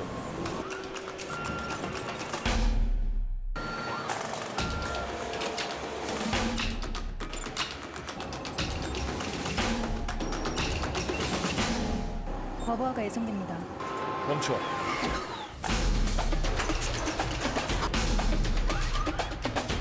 KT5G AI 팩토리. 연말 여야 대치가 수위를 높여가고 있습니다. 민주당은 자동 부의가 된 선거법과 공수처법 등을 내일 본회의에 일괄 상정해 처리하기로 했습니다. 반면 한국당은 결사항전을 외치며 국회 본회의장 앞에서 무기한 농성에 들어갔습니다. 유엔 안전보장이사회가 열렸습니다. 회의를 소집한 미국은 북한 미사일 발사는 명백한 유엔 결의 위반이라며 도발 중단을 거듭 촉구했습니다. 동시에 유연한 접근을 할 준비가 돼 있다는 말로 협상의 문은 열어놨습니다. 비건미 국무부 특별대표가 15일쯤 방한합니다. 북한이 정한 협상 시한을 2주 정도 앞두고 우리 정부 관계자들과 만나 북미 협상 촉진 방안을 논의합니다. 방한 기간 판문점 등에서 대북 접촉에 나설지 주목됩니다. 주한미군의 규모를 28,500명, 현재 수준으로 유지한다는 내용이 포함된 국방수권법안이 미국 하원을 통과했습니다. 트럼프 대통령도 법안에 즉각 서명하겠다고 밝혔습니다. 이르면 연내 상원 표결과 대통령 서명이 가능할 것으로 보입니다. 대규모 폭력 시위를 주도한 혐의 등으로 고발된 전광훈 목사가 경찰에 자진 출석했습니다. 4차례 출석 요구를 거부한 전 목사는 경찰이 최근 출국 금지와 함께 강제 조사 움직임을 보이자 자진 출석으로 방향을 바꾼 것으로 보입니다. CCTV에 범행 장면이 잡히지 않은 상태에서 피해자의 진술이 유일했던 이른바 곰탕집 성추행 사건에 대해 대법원이 유죄 판결을 확정했습니다. 피해자의 진술이 일관될 뿐만 아니라 허위로 진술한 동기나 이유가 없다는 것이 재판부의 판단입니다.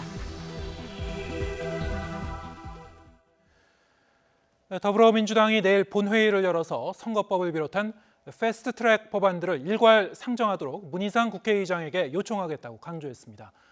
무기한 농성에 들어간 한국당은 의회 쿠데타라고 강력하게 반발하면서 결사 항전의 의지를 다지고 있지만 구체적인 방안에 대해서는 고심이 깊어지고 있습니다.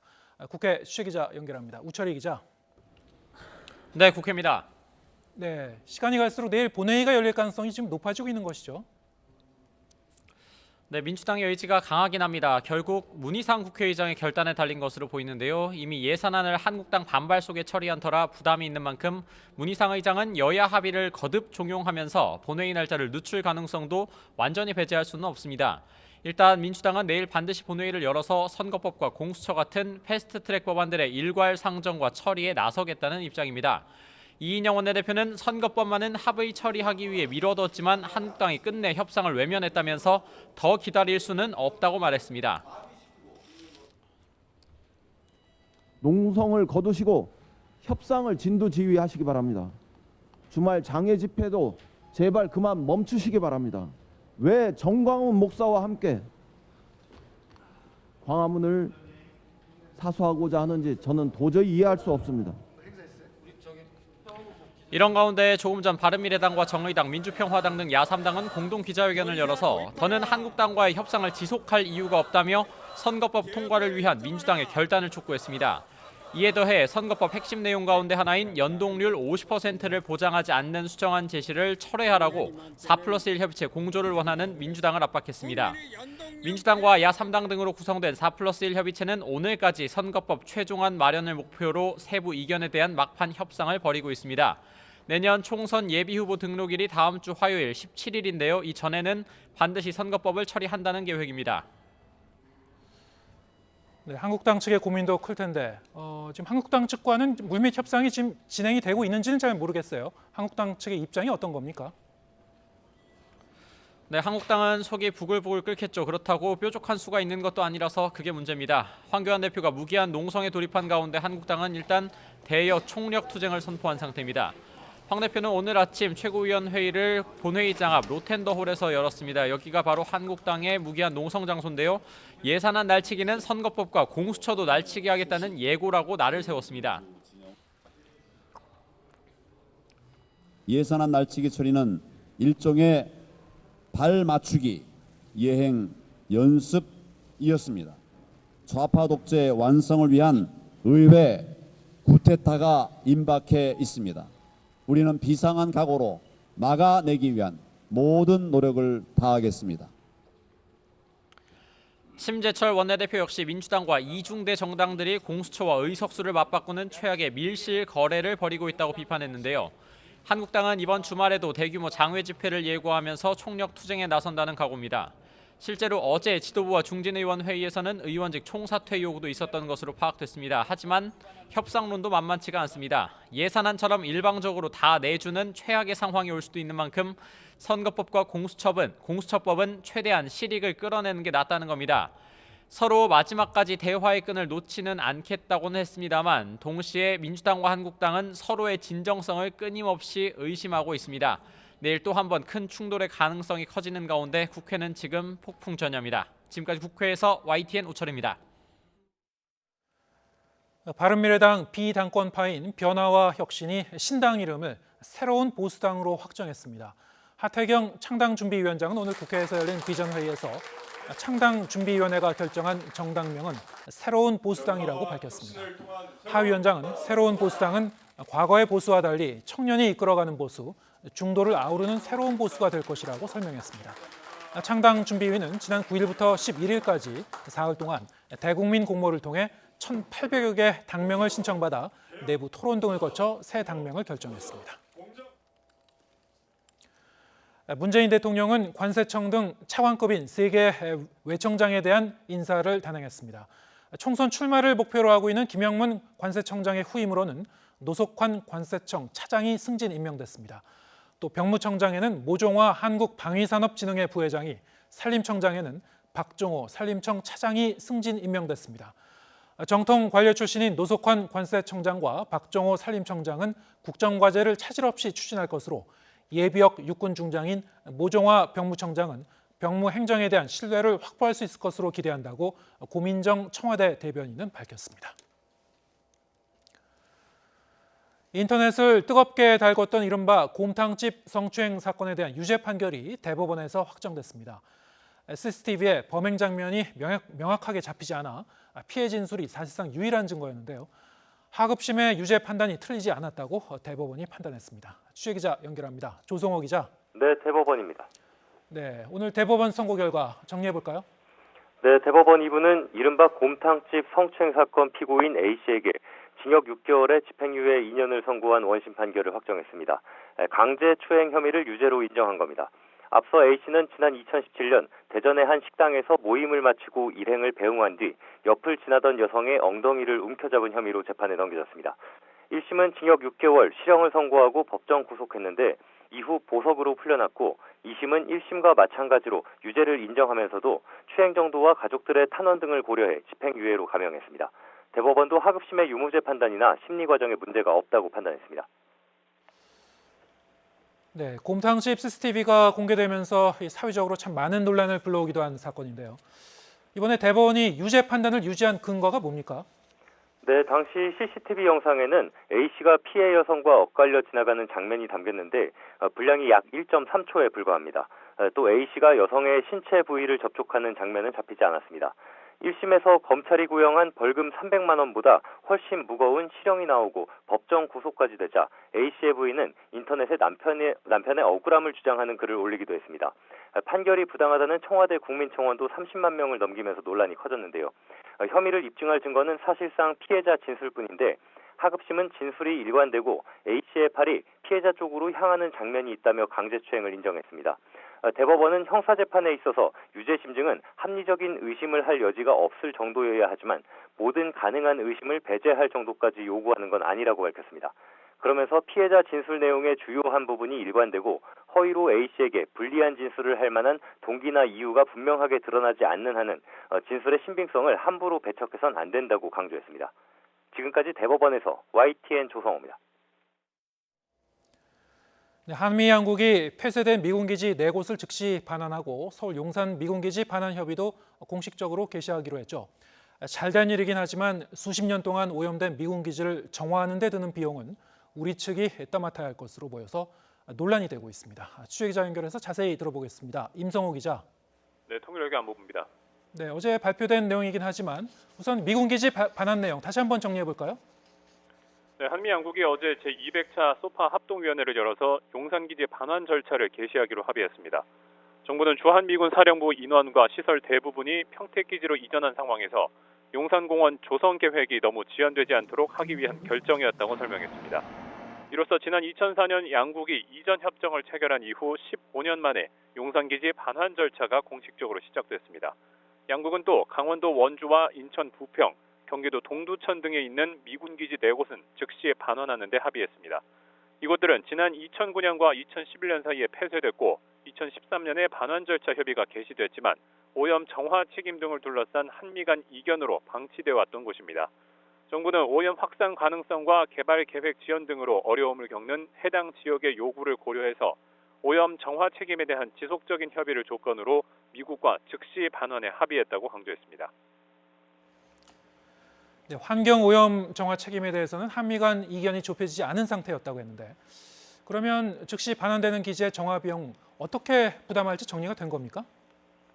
네, 일단 우리 측이 정화 비용을 부담하기로 했습니다.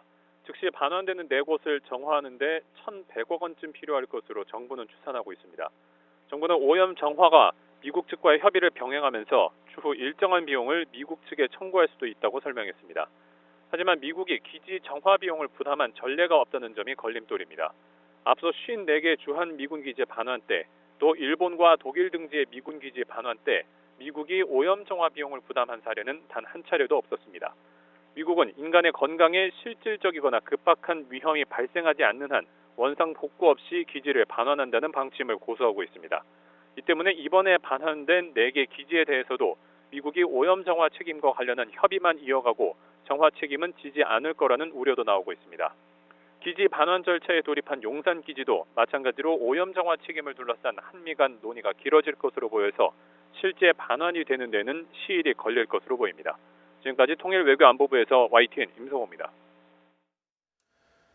네, 고농도 미세먼지는 날씨가 추워지자 말끔히 그쳤습니다. 건조특보가 내려진 강원도 지역에는 내일까지 강풍이 불 것으로 보여 산불 비상이 걸렸습니다. 자세한 날씨 알아보겠습니다. 신미린 캐스터. 네, 평화의 공원에 나와 있습니다. 네, 날씨는 춥지만 어쨌든 공기가 깨끗해져서 다행이군요. 네, 겨울철 사만사온이 어느새 사만삼이로 바뀐 것 같은데요. 우리의 호흡기 건강을 위협했던 고농도 미세먼지는 날씨가 추워지자마자 말끔하게 사라졌습니다. 한낮인 지금 서울 기온은 3도 선에 그치면서 무척 쌀쌀하지만 마음껏 숨쉴 수 있어서 좋은 것 같은데요. 오늘 나오실 때는 옷차림을 따뜻하게 조금 더 신경 써주시는 게 좋겠습니다. 하지만 이런 날씨에도 복병은 숨어 있습니다. 건조특보가 내려진 강원 영동 지방에는 내일까지 바람이 강하게 불 것으로 예상되면서 산불 비상이 걸렸는데요. 현재 강원 영동과 산간, 부산과 울산에는 건조주의보가, 울릉도와 독도에는 강풍 경보가 발효 중입니다. 이런 조건에서는 작은 불씨도 대형 화재로 번지기 쉬운 만큼 평소에도 불씨 관리를 철저히 해주시는 게 좋겠습니다. 내일도 서울의 아침 기온이 영하 3도에 머물면서 영하권 추위가 계속되겠고요. 낮에는 예년 기온을 회복하면서 때이른 추위도 서서히 누그러지겠습니다. 다만 내일 밤부터 주말 새벽까지 곳곳에 비나 눈이 내릴 전망입니다. 이번 주말 추위가 풀린 틈을 타서 다시 미세먼지가 찾아올 가능성이 있으니까요. 미세먼지 상황도 꼼꼼히 확인해 주시기 바랍니다. 지금까지 평화의 공원에서 YTN 신미림입니다.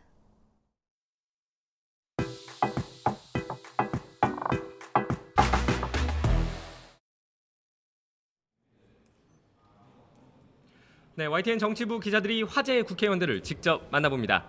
오늘 생생한 정치 인터뷰 YTN 당당당에서는 바른미래당의 김관영 최고위원 모셨습니다. 안녕하세요. 네, 안녕하세요. 네, 지금 이 시각 정치권에서 가장 관심을 끌고 있는 게 사실 4+1 협의체일 테고, 네. 거기에 협의체에 이제 바른미래당의 대표자로 들어가시는 게 이제 김관영 최고위원 아니십니까? 네, 예. 오늘도 회의가 있으시다고요? 네, 잠시 후 3시부터 선거제 협상을 위한 회의를 예정하고 있습니다. 네, 이제 거의 시간이 얼마 안 남았는데요. 네, 예. 지금 4+1 협의체에서 논의하고 있는 게 이제 크게 두 부분, 네. 선거법 개정안과 공수처 법안일 텐데요. 네. 좀 어느 쪽이 더 속도를 내고 있다고 볼 수 있을까요? 지금 둘 다 가속도가 붙었죠. 예, 저희는 오늘 안으로는 어쨌든지 합의안을 도출하고 내일 아침까지는 수정안을 제출하는 것을 목표로 작업을 해서 오늘 늦게까지라도 작업을 마쳐야 된다고 생각하고 있습니다. 알겠습니다. 그 우선 선거법 부분 좀 자세히 여쭤보고 싶은데요. 예. 현재 이제 시중에는 지역구 250석, 비례 50석, 연동률 50% 안을 중심으로 4+1 협의체가 논의를 하고 있다, 이런 네. 얘기가 나오는데요. 예. 이게 맞는 것일까요?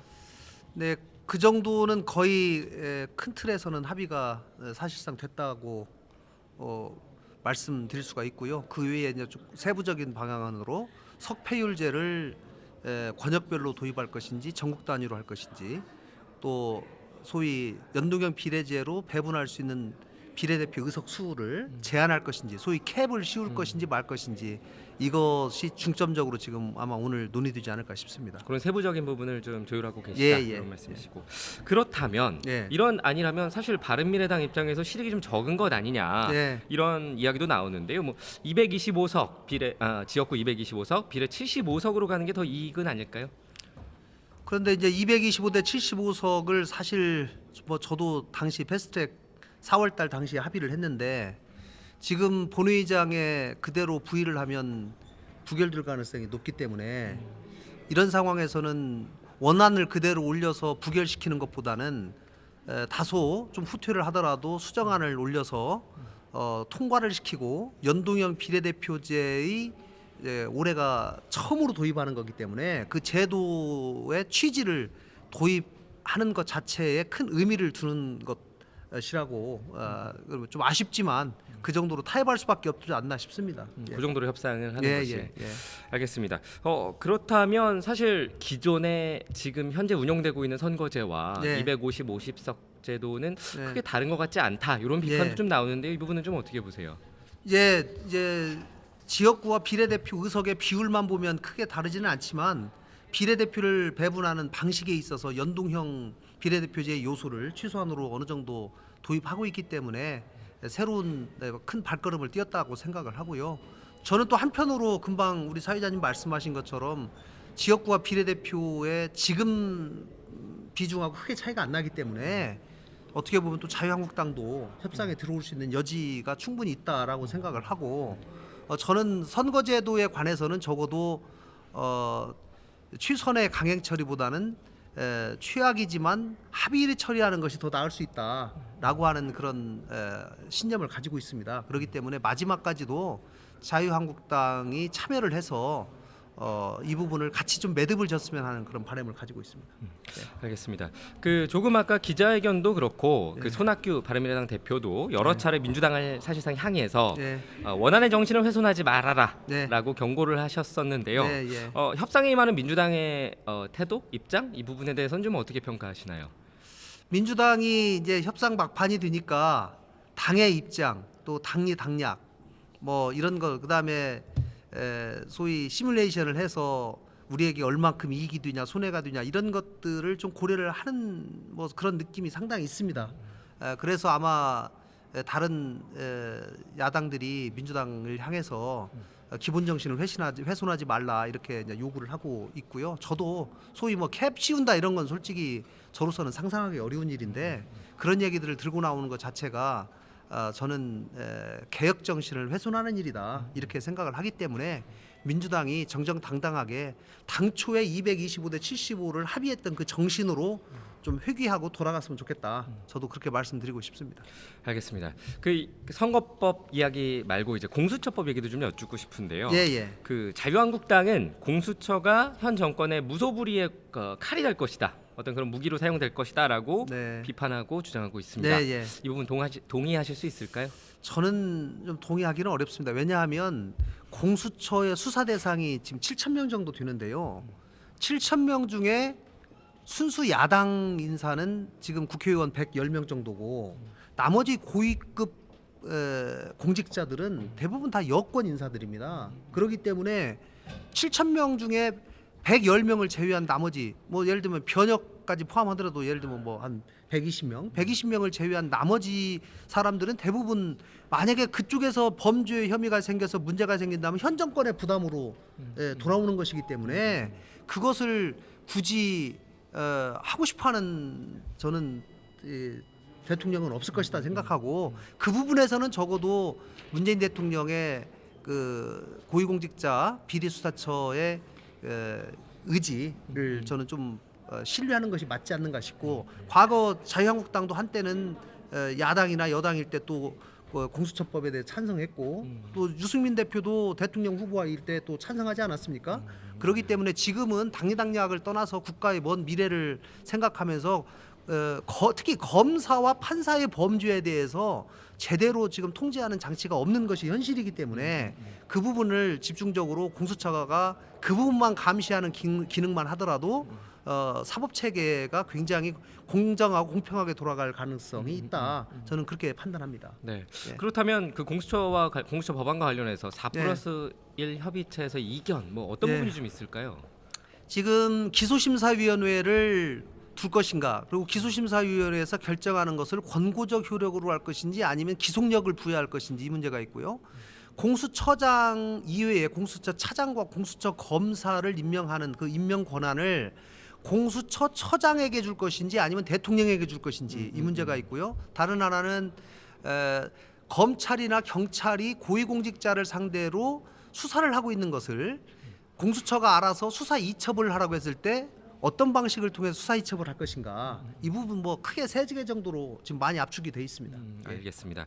그 앞서서도 말씀해 주셨는데 이제 네. 한국당을 향해 대화의 문은 열려 있다. 네. 다들 그렇게 말씀하시는데요. 네. 혹시 실제로 물 밑에서 혹은 물 위에서 네. 그런 접촉이 좀 진행되고 있을까요? 물 위에서 하기는 어렵고요. 뭐 제가 물 밑에서 저도 열심히 하고 있습니다. 지금도 진행되고 있다. 예. 저도 비공식 채널을 통해서 여러 한국당 의원님들에게 제가 중재안을 지금 제시를 했고 한국당에서 논의되고 있는 것으로 알고 있습니다.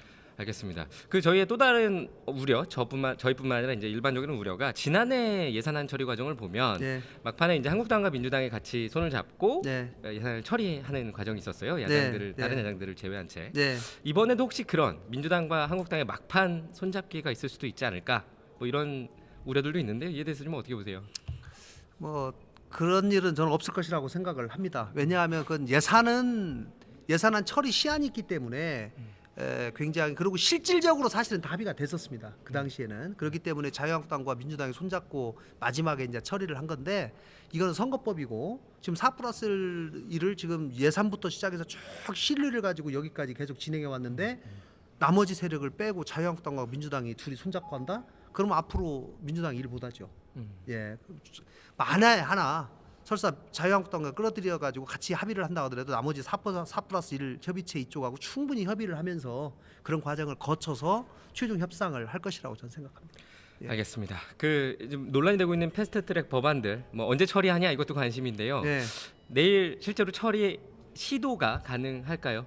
아마 내일은 선거법을 상정해 놓으면 선거법에 대해서 필리버스터가 있을 것으로 예상되기 때문에 내일 처리하기는 어렵다고 생각하고요. 선거법을 상정하기 전에 나머지 비쟁점 법안들, 특히 예산 부수 법안을 먼저 상정해서 다 처리하고 이제 마지막 순간에 선거법을 상정하면 그때부터 필리버스터가 진행될 거라고 생각합니다. 어쨌든지 내일 또 국회에서 어떤 상황이 벌어질지 모르기 때문에 저도 내일 금요일 날 오후에 지역구에 많은 일정들이 있지만 일단 다 취소하고 국회에서 대기하고 상황을 지켜보도록 하겠습니다.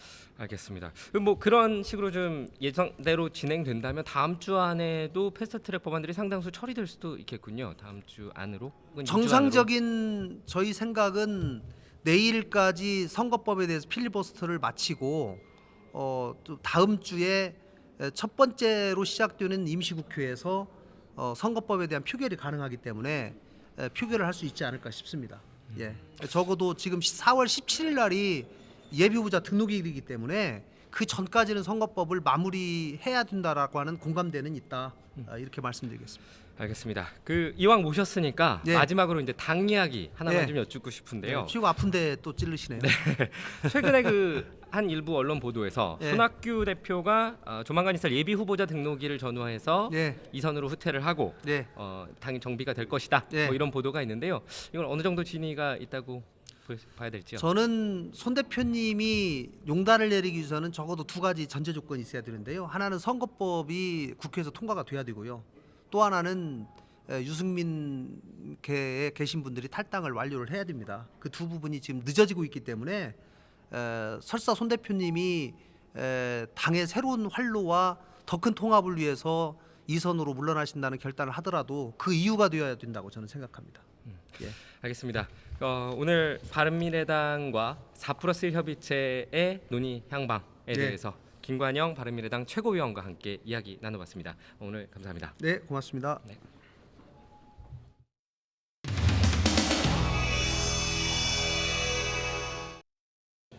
효율적인 회의 진행을 위해서 예산안부터 먼저 상정하여 심의하도록 하겠습니다. 의사일정 제230이랑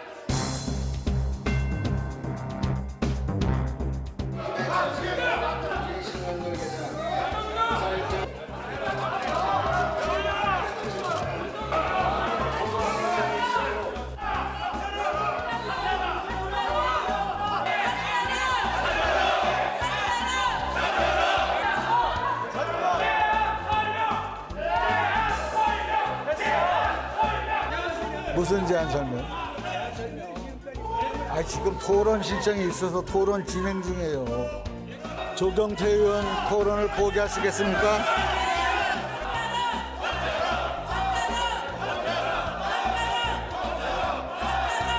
조경태 의원님.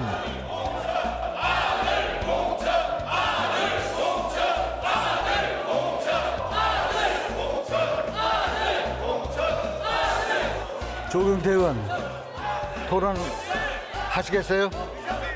하시면 토론 좀 해주세요. 제발 나를 봐서 좀 토론 좀 해주세요.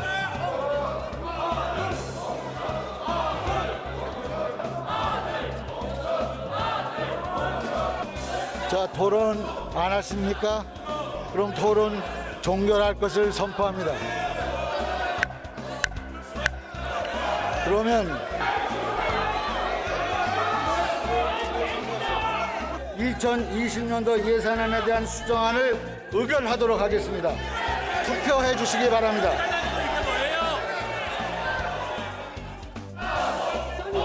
투표 결과를 말씀드리겠습니다.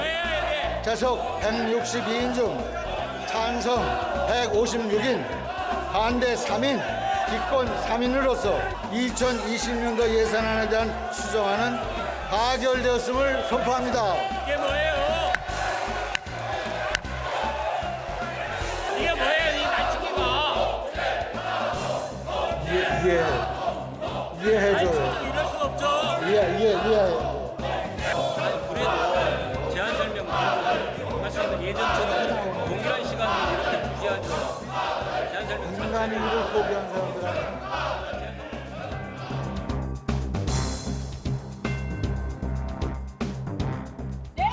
의장님 나오세요.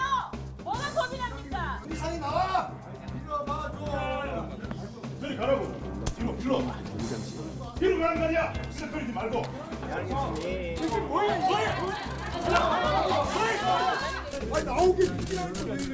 이쪽 열어주세요. 들어가서 지금 말씀을 드렸는데 뭐 유구무원이다 라고 해서 지금 계속 싱글싱글 웃으시면서 뭐 비웃는 건지 아니면 뭐 어쩌는 건지 뭔지 모르지만 흡족하다라는 그런 표정이신지 아니면 뭐 내 할 일을 다 했다는 것인지 도대체 알 수가 없습니다. 이거 의장이 시킨 거야? 경호원들이 꽁꽁 둘러싸고 이렇게 천장 보고 있나 그래? 좀 모르는 사람입니다. 예산은 탈바시키고 긍정식이고 쩐다.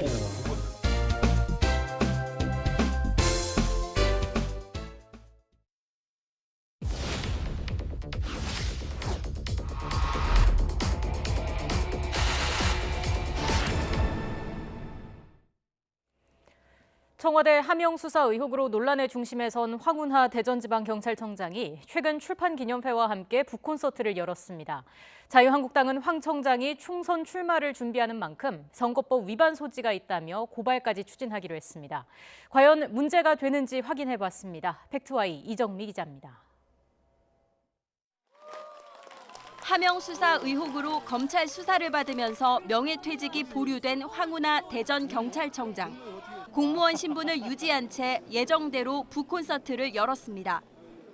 현직 공무원 신분 인정을 이해해 주셔서 우리 여기 선거관리위원회에서도 나오셨어요. 그래서 이 정치인들에게 보내는 이런 환호, 연호 이런 것은 제가 마음으로만 받고요. 북콘서트를 여는 게 위법인지 선관위에 직접 물었습니다. 선거일 전 90일 전까지는 출판기념회 개최 주체에 대해서는 선거법상 별도의 제한은 없습니다.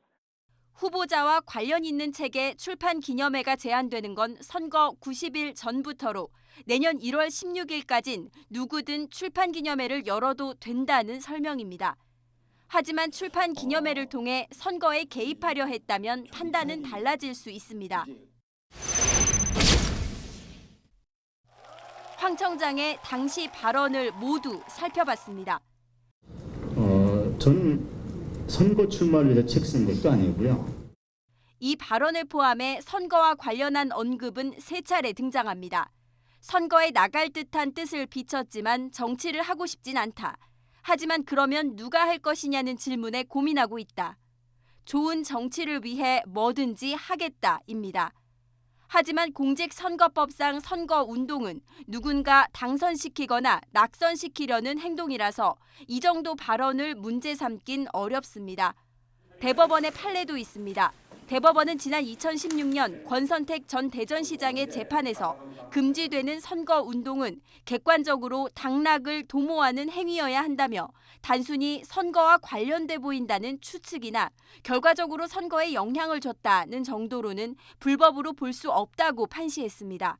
선거운동의 범위를 지나치게 확대해서 해석한다면 선거운동의 자유를 선언한 공직선거법의 취지에도 반하게 될 것입니다.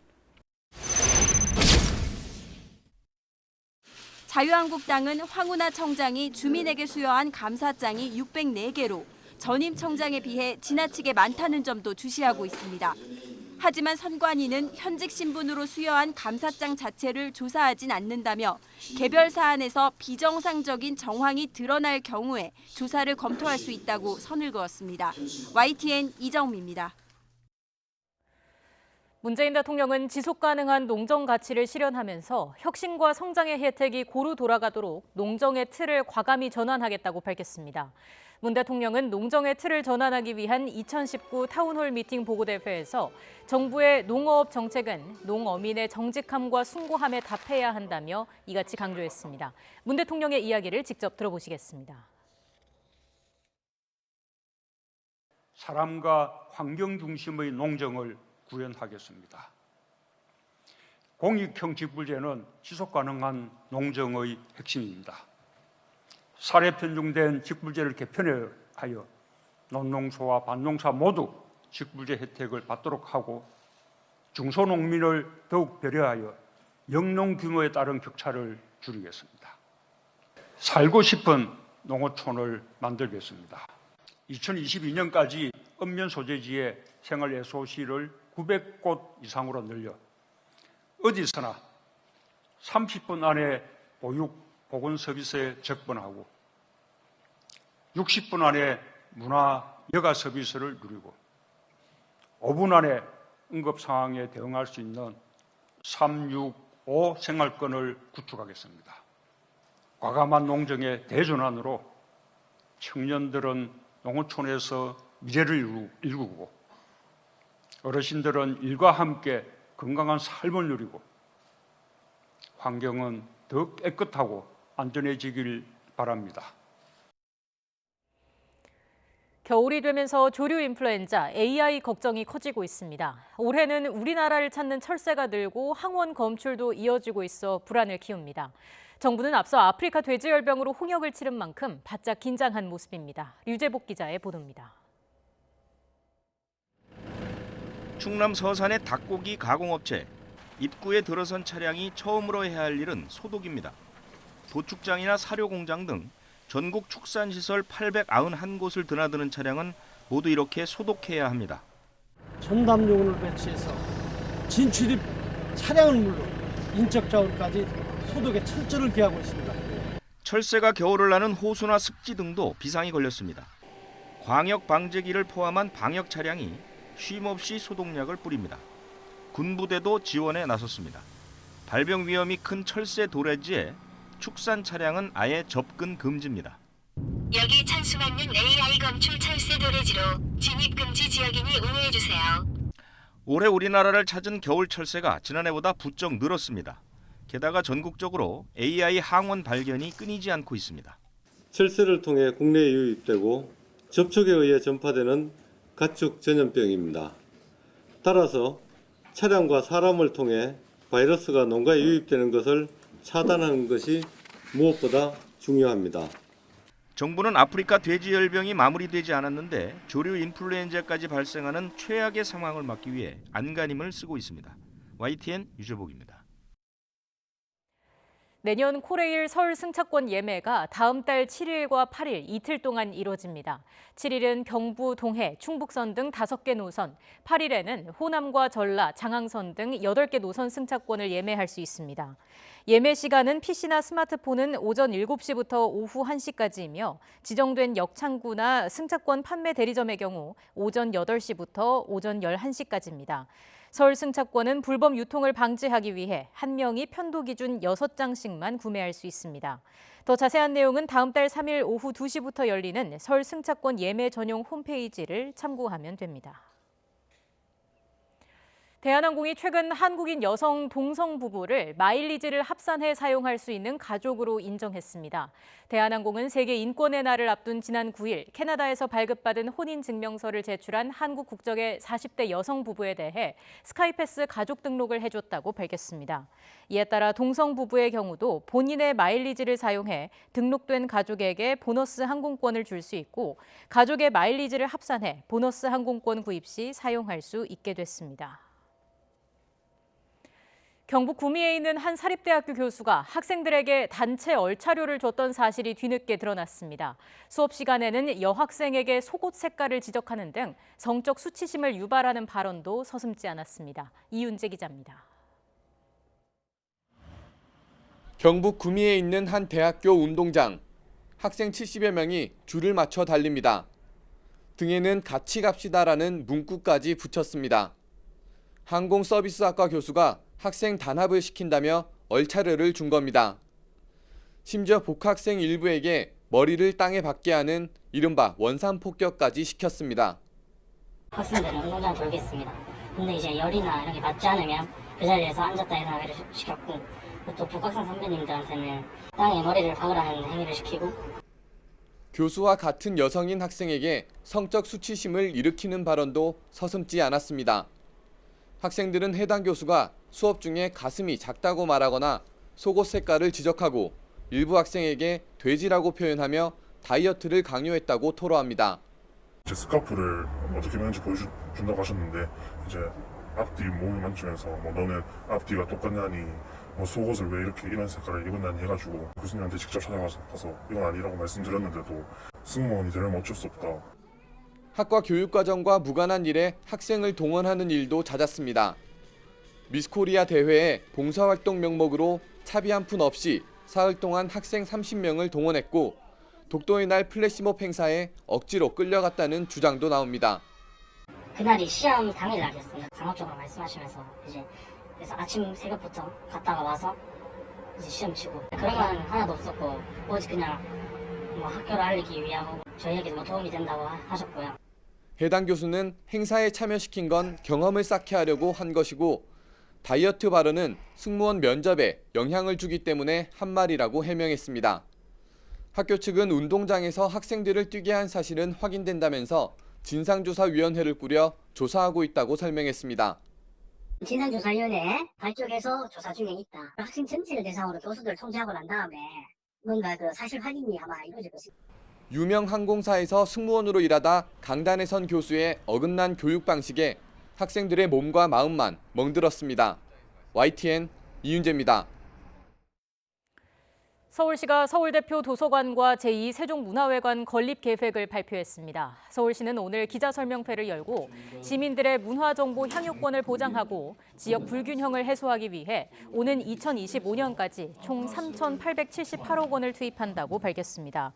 서울대표 도서관은 동대문구 전농 재정비 촉진지구 내 부지에 연면적 3만 5천 제곱미터 규모로 들어서며 미래 지식정보 서비스를 통합 제공하는 공간으로 운영됩니다.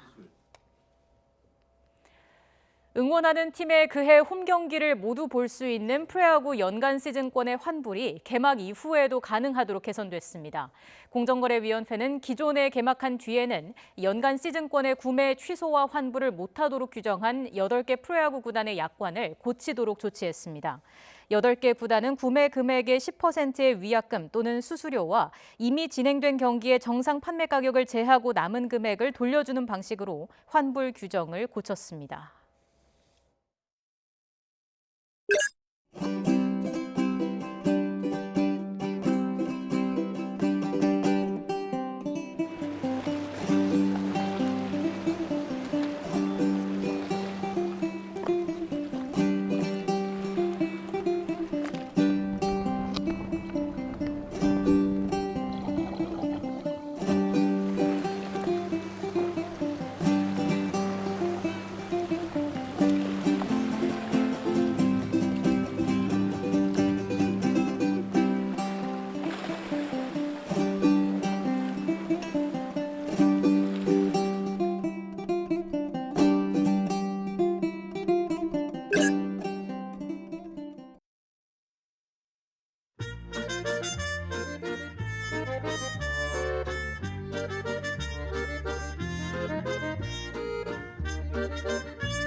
날씨는 추워졌지만 코끝을 스치는 바람이 무척 상쾌합니다. 북쪽에 찬 공기가 남하하면서 미세먼지를 모두 밀어냈는데요. 현재 전국의 미세먼지 농도는 좋음 수준을 보이고 있습니다. 대신 날씨가 무척 춥습니다. 오늘 아침 서울 기온이 영하 3.5도까지 떨어진 데 이어서 한낮의 기온도 3.4도에 머물고 있습니다. 여기에 바람이 불면서 낮 동안에도 체감 온도는 영하권에 가깝습니다. 이번 추위는 내일 아침까지 이어질 것으로 보입니다. 내일 낮엔 서울 기온이 6도까지 오르면서 예년 수준을 회복하겠습니다. 현재 위성 모습입니다. 전국의 하늘이 무척 맑고요. 시야도 탁 트여 있습니다. 하지만 대기는 무척 건조합니다. 현재 강원 영동과 영남 일부 지역에 건조주의보가 내려져 있습니다. 내일도 낮 동안 건조한 날씨가 이어질 것으로 보이니까요. 화재 예방에 유의해 주셔야겠습니다. 내일 밤에는 수도권과 영서 지역에 비나 눈이 오기 시작하겠습니다. 내일 아침 기온은 오늘과 비슷해서 영하권을 보이는 곳이 많겠습니다. 서울과 대전, 대구가 모두 영하 3도, 광주 영하 2도가 예상되고요. 낮 기온은 오늘보다 오르면서 추위가 누그러지겠습니다. 서울의 한낮 기온이 6도까지 오르겠고요. 강릉 10도, 대구 9도, 광주도 10도까지 오르겠습니다. 주말인 모레는 새벽까지 곳곳에 비나 눈이 온 뒤에 그치겠습니다. 낮엔 기온이 올라서 비교적 온화한 겨울 날씨를 주말 동안 보이겠는데요. 하지만 미세먼지가 다시 찾아올 가능성이 있으니까요. 참고해 두셔야겠습니다. 날씨 정보였습니다. 네, 오늘 더 뉴스는 여기서 마치겠습니다. 저희는 내일도 진실에 한 발 더 다가가겠습니다. 고맙습니다.